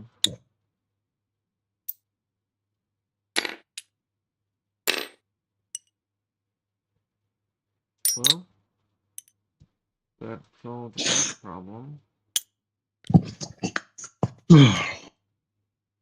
There you go, Mori. Hopefully that dinner. I don't know how much you enjoy the wrestling, but hopefully that's at least a little bit easier for you. To Mori, at the very least, he would still be able to smell the breathing coming out of the creature.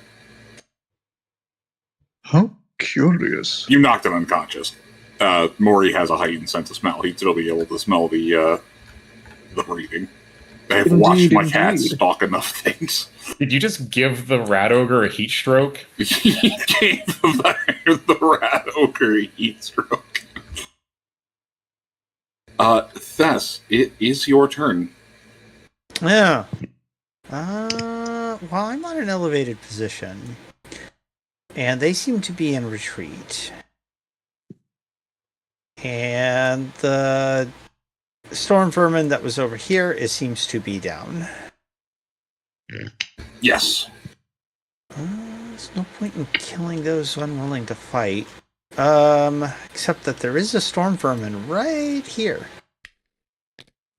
Is that one still up? Yes, it does seem to look like it was trying to do some kind of ambushing tactic. I have the high ground. I don't have a lightsaber, unfortunately. Oh no. But I have the high ground, so I'm going to jump off this elevated platform and come down on it if I can.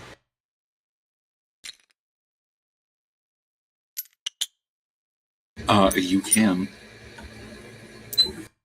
I should probably... There we go. I was going to say you would get a +5 from on top of everything from the height advantage. Okay, well, we'll swing with the mace. Pretty much a move up and attack, so I'm presuming I only get one attack, half action. That is... Go ahead. I was going to say you do, but you will have, I think a +10 before anything you've got on top of it. Yeah, that's a hit. So, which is a hit in the 0-3, a headshot, kind of appropriate. Well, it was not expecting a drop lizard, so it's not going to parry it. That's okay. It's 9 points to the skull from a enchanted silver mace. Not that that makes any difference, but it bears mentioning because it was important earlier. Okay. You smack into that one. It looks like it had taken some damage from the collapsing bridge, So the final strike to the head drops it to the ground. Excellent. And how are the ones, the Skaven slaves on either side of him doing with the wizard that just, yeah. Oh, they break. Yeah, alright. Nyaro is going to heal. The rest of the crew is staying by Oscar. Lucia, everything over by your area is gone. There's a couple things by Mori he could chew on if he so wishes. But okay, is anything... Wait, is that a poison? Okay, he's crit 7. He's probably dead. yeah, he's... Oh yeah, he was supposed to be... Yeah, he is very dead. He was taking a d10 damage each round. I just stopped rolling that. Where it's like, Actually, anything still alive? There's... Yeah, I was going to say, there's a couple of things alive, though they mostly still seem to be dealing with the remnants of the spiders over here. It's the same story over here. Any surviving Skaven slaves have huddled in a corner trying to push each other out to the front. There's a handful in and around the collapsed bridges, but they largely seem to just be trying to pull themselves out of the fire. There is a rat ogre, or there's a pair of rat ogres over here, one over here and one over here, but they are just working. They have not participated in this fight once. Okay. Is the clan rat drummer or this taskmaster over here still in this fight?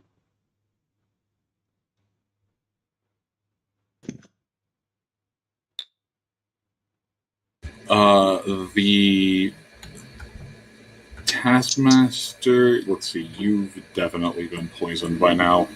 Hang on. If not, I'm gonna charge the things around Mori.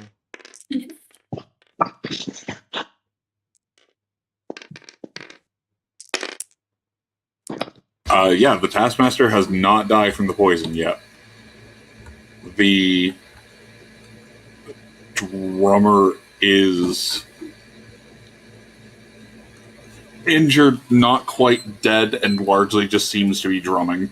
They at this point in time are no longer drumming out anything that seems to have any cohesion to it, and are just going freestyle.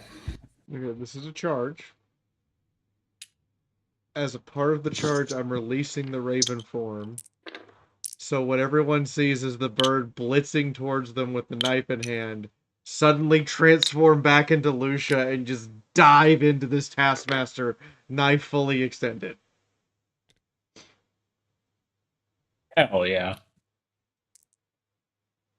He turns partially around, largely just exposing his head at the sound of Squahaya! You say exposing his head.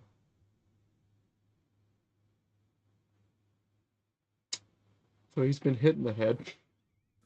Yep, that makes sense. Does he get a dodge or a parry, or is it just roll damage?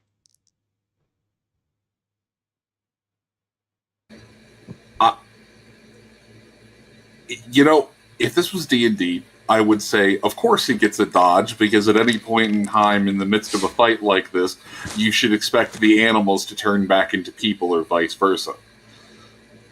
But this is Warhammer Fantasy, where something as simple as teleportation has a very high risk of turning you inside out like a transporter malfunction. No, he doesn't expect a bird to turn into a lady. Oh, okay. I'm gonna roll damage then. Let's see what the damage side. Let me get this out of here. Lag. Get out of there. You're not supposed to But Moon, don't forget. 7. Transport spell can be just as deadly by turning you into a mutant monster, which everybody will attack. So 7 minus 2 is 5, plus I think Lucius strength is not the same check.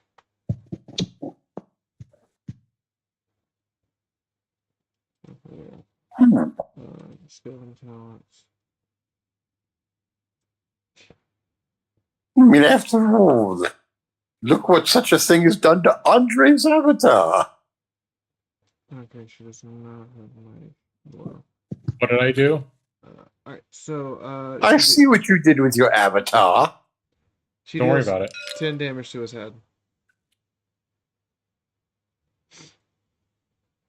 Like just right in the face, through the cheekbone. Surprise, All lady. All right, here's a very important question. Okay. Do you want to stay standing, or are you willing to land prone? I am willing to full on just like land prone on top of him, knife all the way through, in one cheek, out the other, full body weight in. Roll another d5. Ah!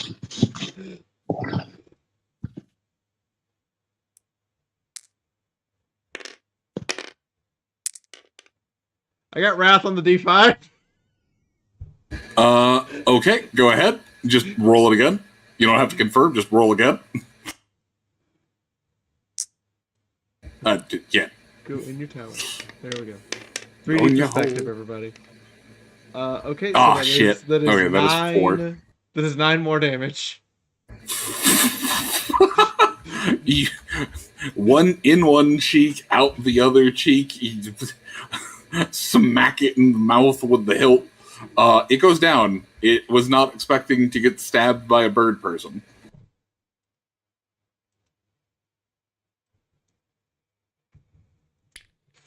Is he dead? He's extremely dead. Oh, so he just his last moment was you're about to get brained by a bird that's gonna turn into a person, and he's just like, man, the Skaven's Grayseer was high or something. Oh my god, the Grayseer was right. I have something for this. Just as the prophecy foretold.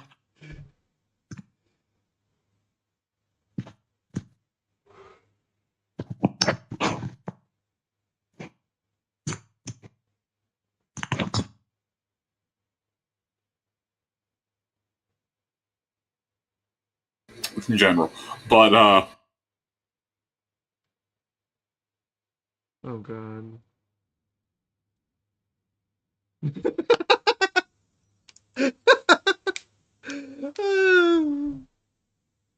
Okay.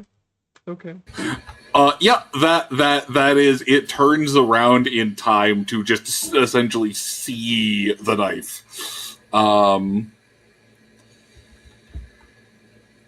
Are you...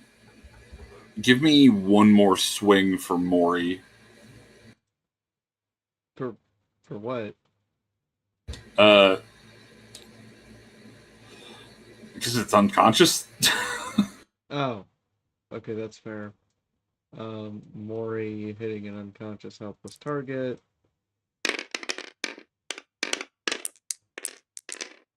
Because unfortunately, I've done entirely too much research on polar bears, and I know for a fact that they murder.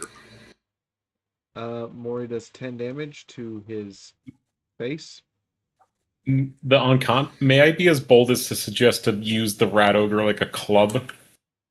That is exactly what Mori is going to do. Just do an ankle grab and just swing. No. He's just gonna grab the rat ogre by the face in his jaws and just swing the rat ogre full body. Like full body hits in everything and just sling it like it's a giant telephone pole. The rat ogre will die. Eventually. Is it not dead No. yet? No, it will. I'm just saying, I'm just trying to think, was that 10 total, or... Yes. Okay, yeah, it will take a little bit, but I am assuming that Mori is just sitting there biting and shaking, and especially if he's ragdolling, you figure he's just going to do that for a couple of rounds. So with a minus 20, Mori hits the Skaven next to him with the rat ogre. Just straight up, his second attack is just to spin his whole body and fling the rat ogre into them. Fuck yeah. Cause fuck it, Mori is hitting motherfuckers with another motherfucker. Fuck him with the moves, Maury. It's cocked.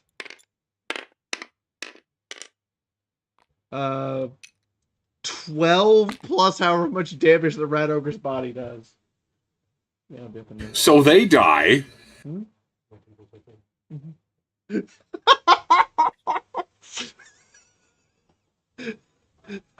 You know, for extra effect, like the part Maury's holding on to tears out, and the rat ogre's body just keeps flying off in that direction. Yeah. So, all right. Mori can add a essentially rat ogre jawbone as a bite reinforcement. Okay. I mean, you'll have to get the other half of it, but you rip part of it out. But as the other one of the mutated ogres fall, anything left scatters.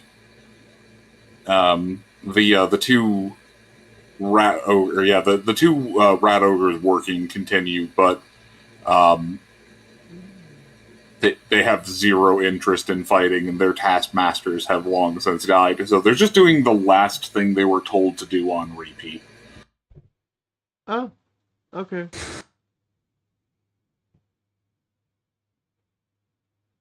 One of your rats would inform you that that's why they're not doing anything aggressive. Good to know. They don't have any other commands. But yes, so it is with glad tidings that I tell you, combat is over. Oh. All of you and your animal companions, please permanently gain 1 fate point. Oh, hey, Maury has a fate point. We're up to 5, baby. I finally have a second fate point. My lord. Lucian has 2 fate points again. As Oscar destroying the staff changed your fate and prevented them from calling forth chaotic reinforcements. Okay. Well, thank you, Oscar. Thess is just going to look around, walk up to the elevated ground, look around, and then just sit down. And she doesn't put her weapons away, nothing, she just sits. Yeah, no, Oscar's hands and face are just covered in black powder residue from just firing and firing and firing. He sort of takes one of his fingers, gingerly licks it, and then presses it to the barrel of the rifle, and it just hisses. The gun is still red hot from the amount it's been fired, and he's just looking at all the corpses, and he's just going, Oh, Verena. Oh, Sigmar, Urson, every last one of you holy fuckers. How did we survive that? With a lot of skill. And luck. Gray will trot over on the sprint. Rodlin is going to be walking over and finding some nearby clean bit of rat fur that he can use to wipe the blood off of his blades. Oscar, as if to answer you, one of the lanterns that was affixed to the ceiling all but detaches and falls to the ground. Oh, that's good. Hey, so, sorry, there's this... I think I was shooting too much. There's this ringing in my ears. Wow. Robert, since when do you sword fight? Oh, right. Well, I was trained well, twice. quick, Ronald. Once on a trip to. While you're talking, Lucia just comes running up and tackles Oscar to the ground in a hug. Hi. Perhaps you have more important things. I'll discuss this later. Wait a moment. Lucia. No, keep talking. You did amazing. All of you. Who would have thought the wizard had an Estalian sword arm?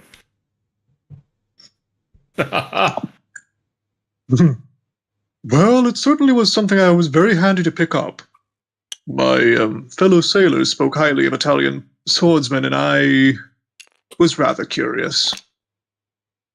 Also was quite fond of impressing certain people around that time of my youth. It was a handy skill. That and my training, though my specific style I got with additional training on a later journey to the Grand Peninsula of Ind. But that's another story.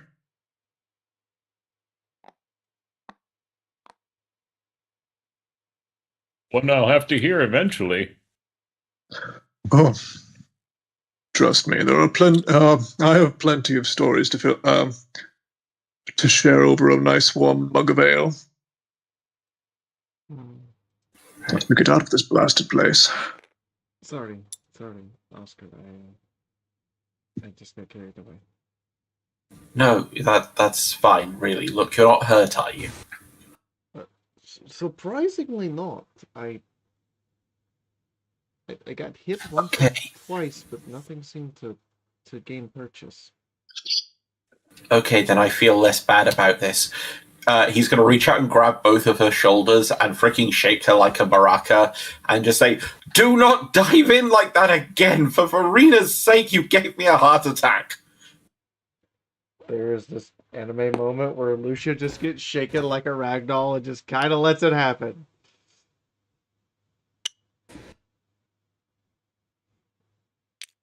Very careful. You could cause brain damage. As soon as the shaking's over, he pulls her into a tight hug. Right. I suppose I should get taking to injured. I'm just going to pick up my things and start checking injured and very much keep my head down and stay focused on what I need to do.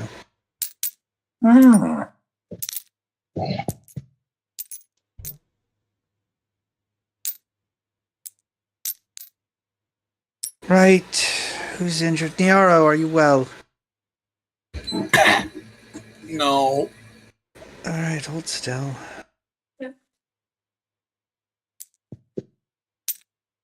Oh.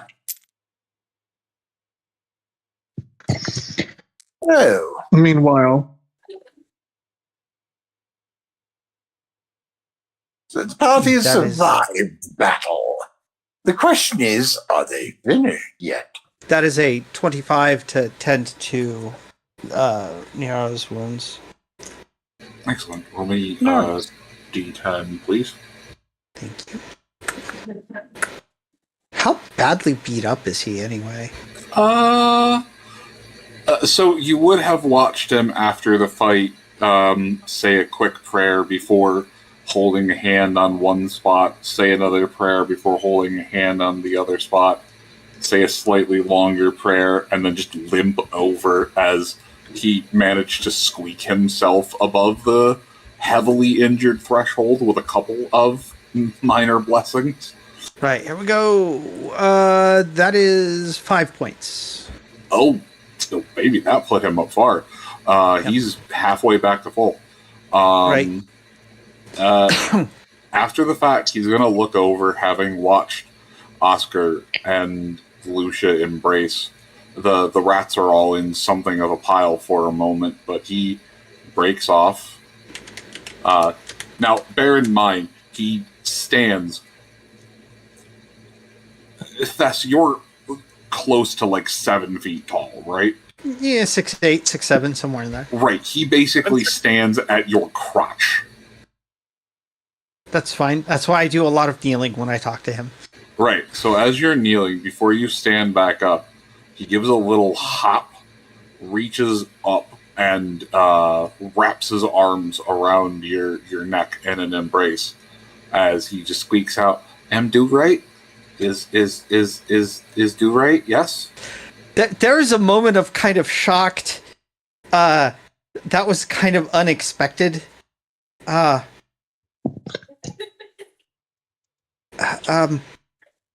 Yes. Normally it's returned like this, and I'm going to gently hug him in return. Sweet. Andre will rub his chin, seeing everyone just getting their own hugs, and he'll just look at Rodolin, and then without saying anything, he's just going to jump at Rodolin and try to scoop him up. Be like, "You hard, you old bastard." I have other injuries I need to tend to.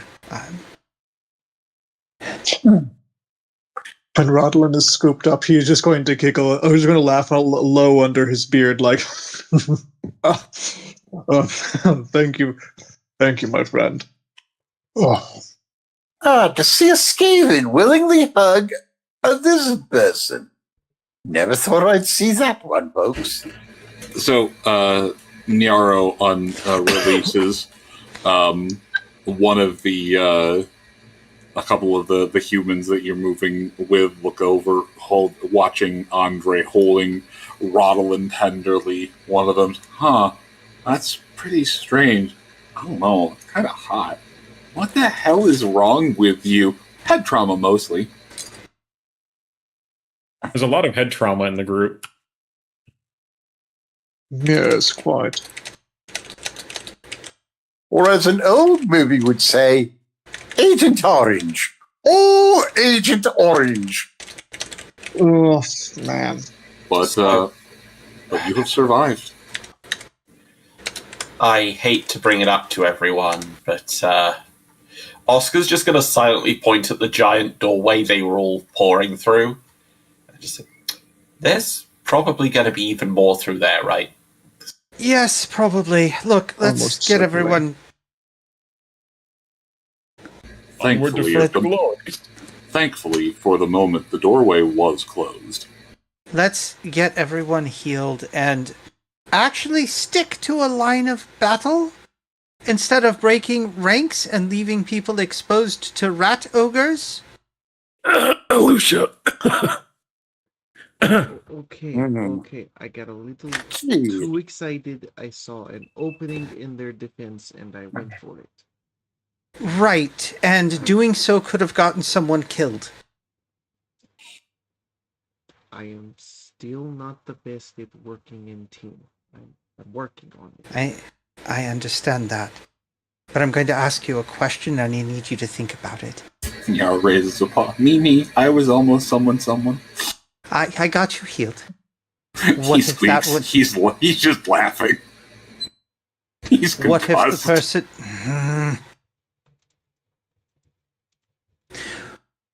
What if the person that gets killed is Oscar?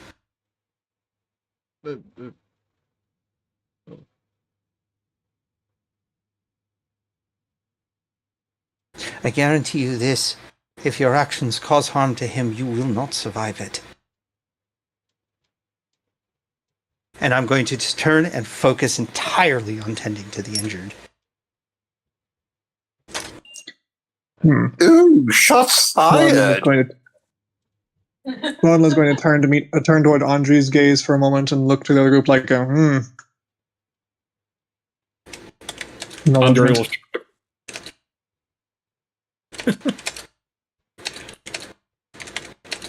And he'll call out to Lucian. "For what it's worth, I think your brass balled move was quite worth it in the end." Lucia winces as if Andre agreeing with what she did stings more. Right. Rodlin puts a low chuckle noticing that and starts stroking his beard. Well, Regardless, I think some information about what we face ahead might do us well. I don't think I'll be able to scry ahead very easily. Not through all the haze, arcane haze I expect is there. From More where importantly, Thess is bandaging people. No, and every time you use that, even when we're not down here, there's a chance of someone seeing what you're doing and seeing the future you see and influencing it. Let's not rely on it unless we have to. I have I was to going to break that. suggest. I was going to suggest that if the only ones who I would wager know these caves better than the Skaven, or perhaps the Dawi who once lived here, would be the spiders. And Lucia, you were able to communicate with them, were you not? Yes, I was able to communicate with them. If we can establish a more friendly line, or at least something worth transacting, we might be able to get them to share information, perhaps even scout while we tend our wounds. Prepare for the next wave. I don't think the next wave's coming to us. I think they're going to wait for us. I think they're going to wait for us to come to it. It'll be an ambush, I think. I do not mean to offend your idea, Rodland, but the spiders are not friends. They are allies of convenience. I promised them all the corpses and this space if they helped us. I would have to promise them something else for them to help us more, and I don't really have anything they want, and I would rather be gone by the time they're done gorging themselves before they get ideas. Especially given someone may have lit fire to a few of their nests a while back. Sorry. So long as you look That's like okay. Skaven, so long as you look like Skaven at time, I don't think they mind. I did. I looked like a storm vermin, and they were able to also kill quite a few, nearly 20 or 30 Skaven in my path as a result. Useful allies. Look.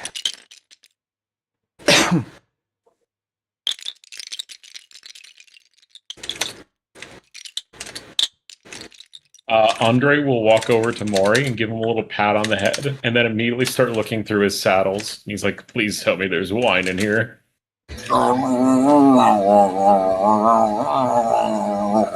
As he looks up to you with the mouth full of, having half chomped on some Skaven bits.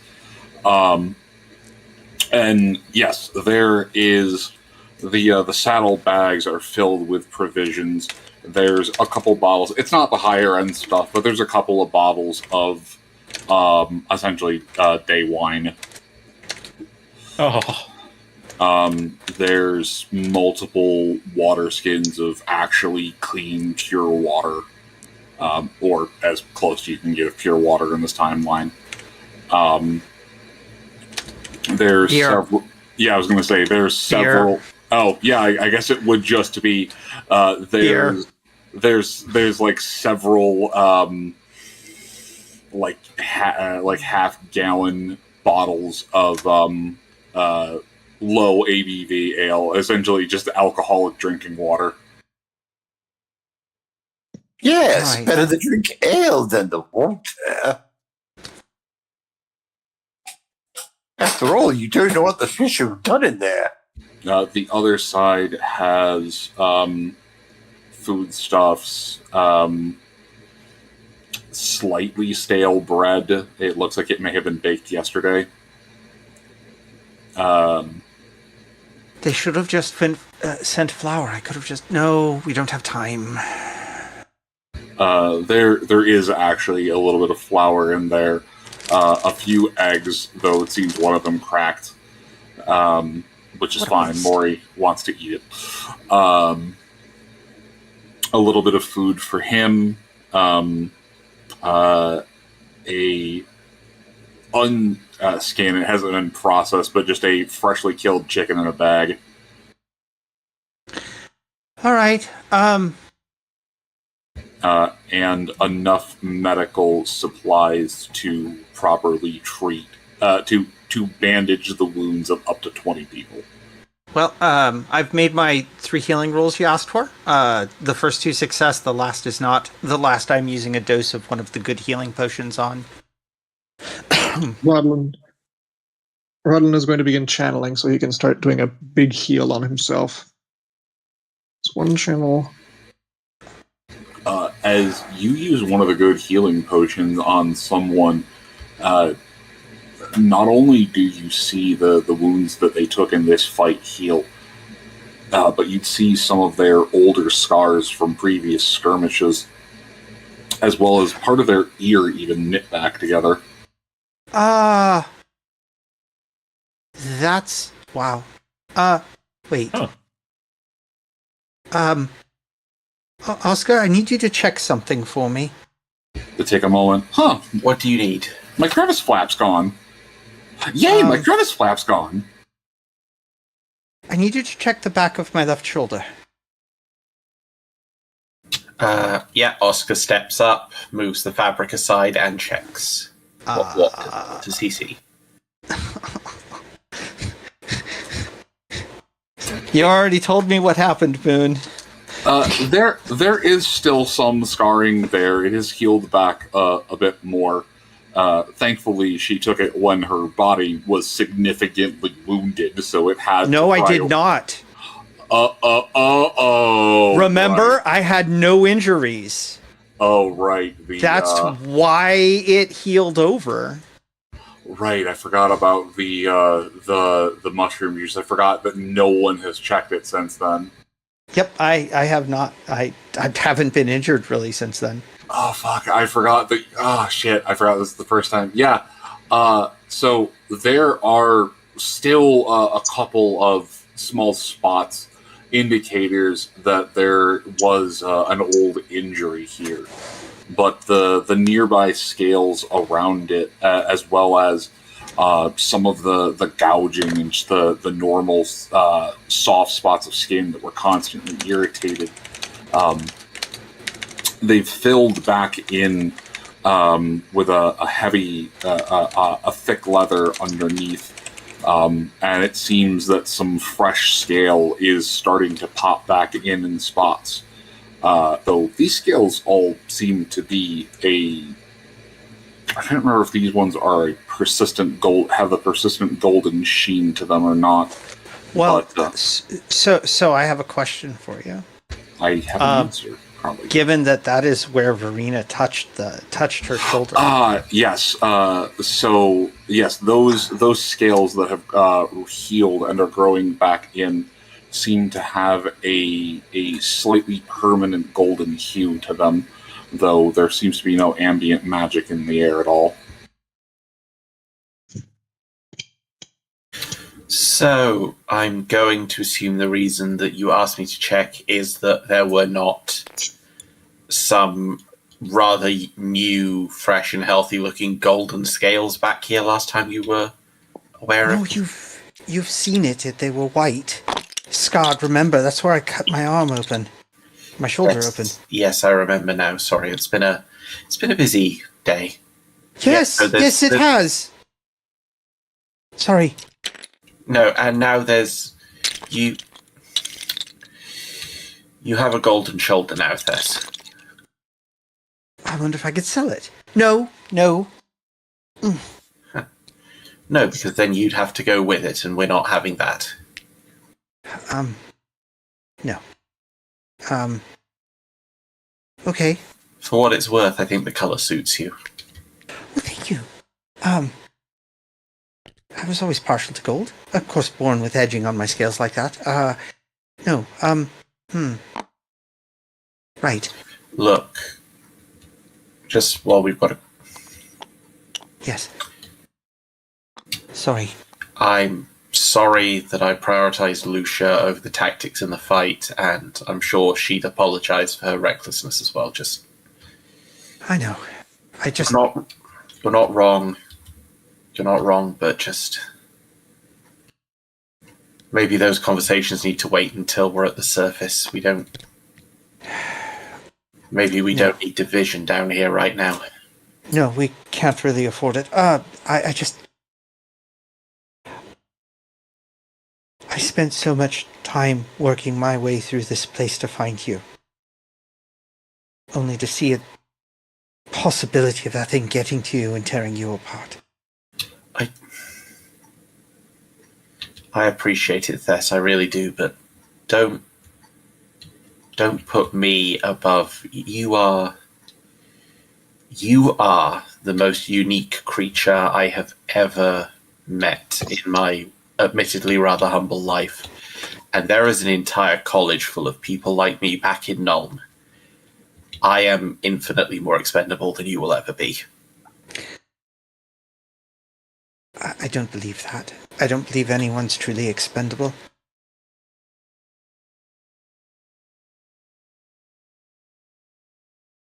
Anyway, right now we need to focus on the next steps. If there's food, we should eat, and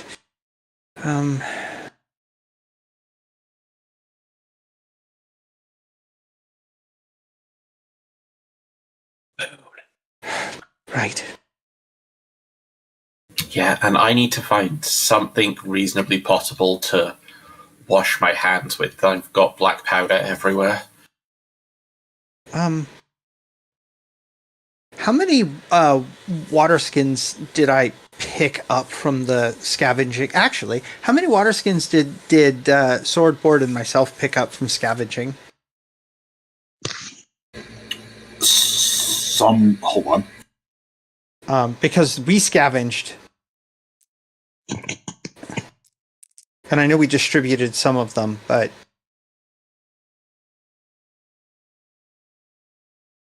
I don't know how many the patrols were carrying. All right, so between the lot of you, between the patrols, and between use and consumption, you've managed to keep 14 water skins. That have been undrink. Okay. We probably have extra water skins. Let me. Sword. Do you have a?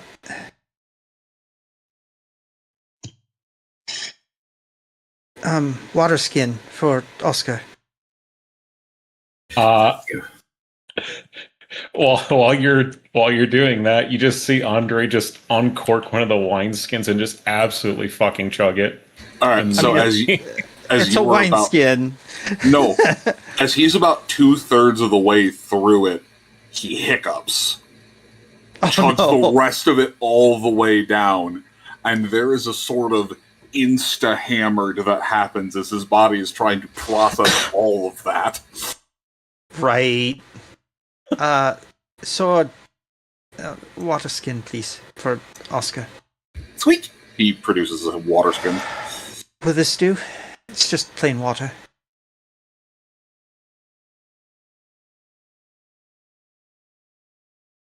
Hello? Hello. Oscar? Yes. There we go. Thank you. It's... Welcome.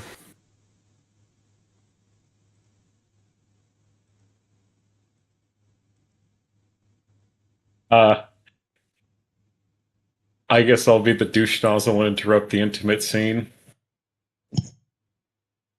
Andre will walk over with Esperance and be like, "Excuse me, can you patch up his back leg? He got a nasty nick." Of course. Hold on one moment. I'll get my kit from where I was Andre, working have you on. already finished one of the wine skins? Yes, and your imperial piss wine was the best thing I've tasted today. It's so glorious.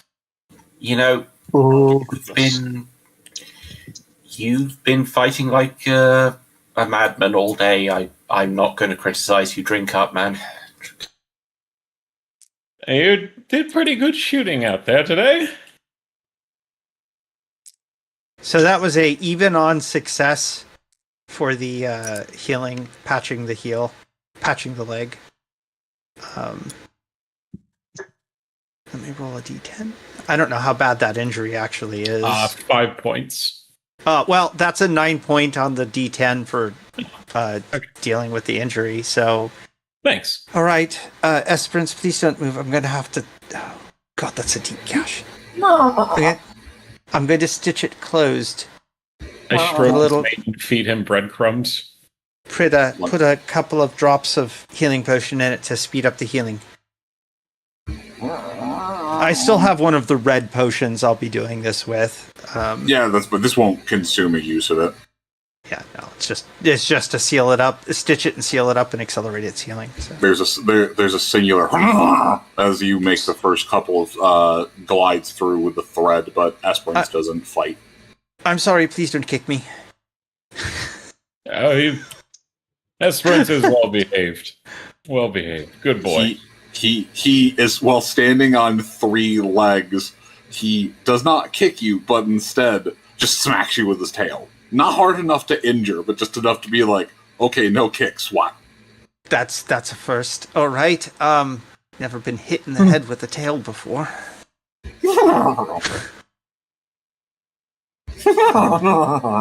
Lucia, just laughing at your inconvenience. Oh yeah, no. Can I am very, very pleased with my horse. I'm gonna pet him more and just also snicker like a douche. Oscar, your liberated slave, Raven's gonna come over holding one of the wineskins. Just, hey, old Deadeye, here, snagged one of the wineskins for you. You definitely deserve it there, boss. Thank you, Raven. Make sure you have a good drink yourself. I can only imagine it's been a long time since you tasted alcohol that did more than just get you drunk. As excited for that as I am, I saw real food in there that doesn't look moldy. Yes, it's food from our manor house. Lucia. Wait until Thess cooks it up. Yes. Lucia, how is Maury? Injured? Safe? Putting the last stitches into Esperance. She's checking him over. He has like a cut behind his ear, but I can't find anything else that looks more severe right. than a bruise. That's good. I can take care of it. Good. So, my inclination is to push forward, however. Yes. We have food, really good food, and it is very tempting to have a real meal. So I'm going to put it to all of you. Do we stop and cook, which should take time and give them time to prep, or do we push through and finish this? I'm full of wine. I don't mean to be the bearer of bad news, but she points at the big, giant, fuck-off door. That door is not open, and I don't know how to open it. So when we figured out how to open it, we can probably cook at the same time. If there is any way to scout ahead, we should also think about or actively do that.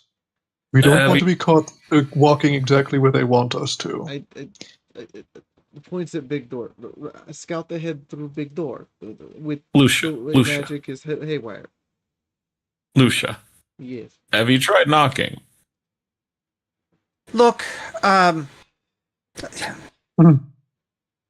first off, you need to sober up. Second off, let me take a look at the door.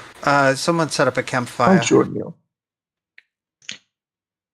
Oscar, given the construction of this place is partially dwarven, I might need your eyes as well.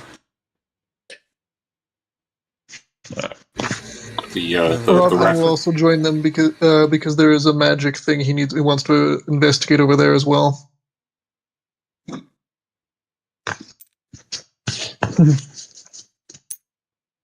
Like, all I'm saying is knocking wouldn't be the craziest thing to happen today. The allied rats would squeak over to Thess. Do you want us to check High Skaven tunnels? Yes, please. Be careful. They squeak, give a nod, squeak again at the be careful, and then scurry off to start climbing up the walls. You know, I never thought I'd at all ever view Skaven as allies.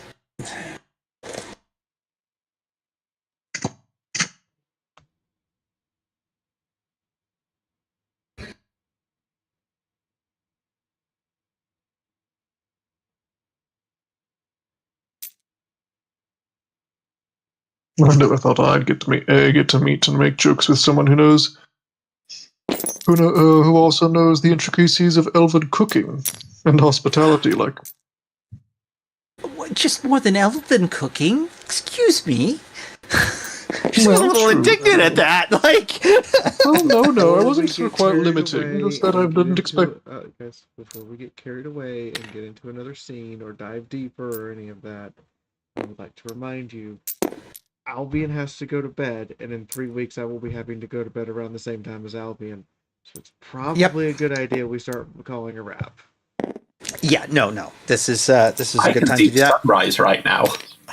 I need to go and cook curry for dinner for my housemates because I said I would. So this is a good place to stop. I have been playing Lucia Blick, your overzealous and perhaps entire party endangering Ice Witch lady. I've also been Fiora, your streamer and camera person, and I've tried to do my best tonight, but there have been times where the laptop's just like, yeah, no, I'm gonna lag for a second and the camera's not gonna move. So I just kinda had to wait for it to catch up.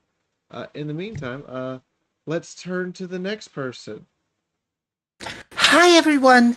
I am Tehisorus, the overly cautious yet overly enthusiastic chef of the party, and I have been played by. Hi, I'm Doodle, and I play Thesserop. Next. Hello, I am Albion, and I have had the pleasure this evening of being Oscar Hertzsprung, resident engineer, Deadeye sharpshooter, and seemingly anime protagonist. It's been lovely to be with you for yet another session, and I look forward to seeing where we go in the future. Next. Hello. I have had the honor of playing for you all Rodlin the Wanderer. Scryer, swordsman, sailor, pathfinder, and all around arcane scout of sorts. And apparently a come-upper of very unorthodox ideas. Hi, I'm Shiny Star, and I've been playing Sir Andre Morehire, Noble Knight of Bretonia, and the dispenser of chivalrous carnage and one-liners galore, as well as the consumer of, well, C-grade wines. I'm Lenzabi, and I've been the voice of Cletus, your favorite recapper. Remember, folks, tune in next rat time, same rat channel. Take it away, Moon. I told you that you would be free soon. You, good job. I am proud of you all for surviving the encounter. The doorway path and hence shall be found and open soon. Next week. Well, no, maybe not next week. There will not be an Albion, so... Oh, no. We shall Sad. discuss tomorrow. In the meantime, good night, Yep. everybody. And I would like to thank everybody for their subs, tips, and donations tonight, especially for everyone who's currently stream boss. Anyway, good night. Say good night, players. Good night. Good night, players. God damn. And 3 and 2 and 1.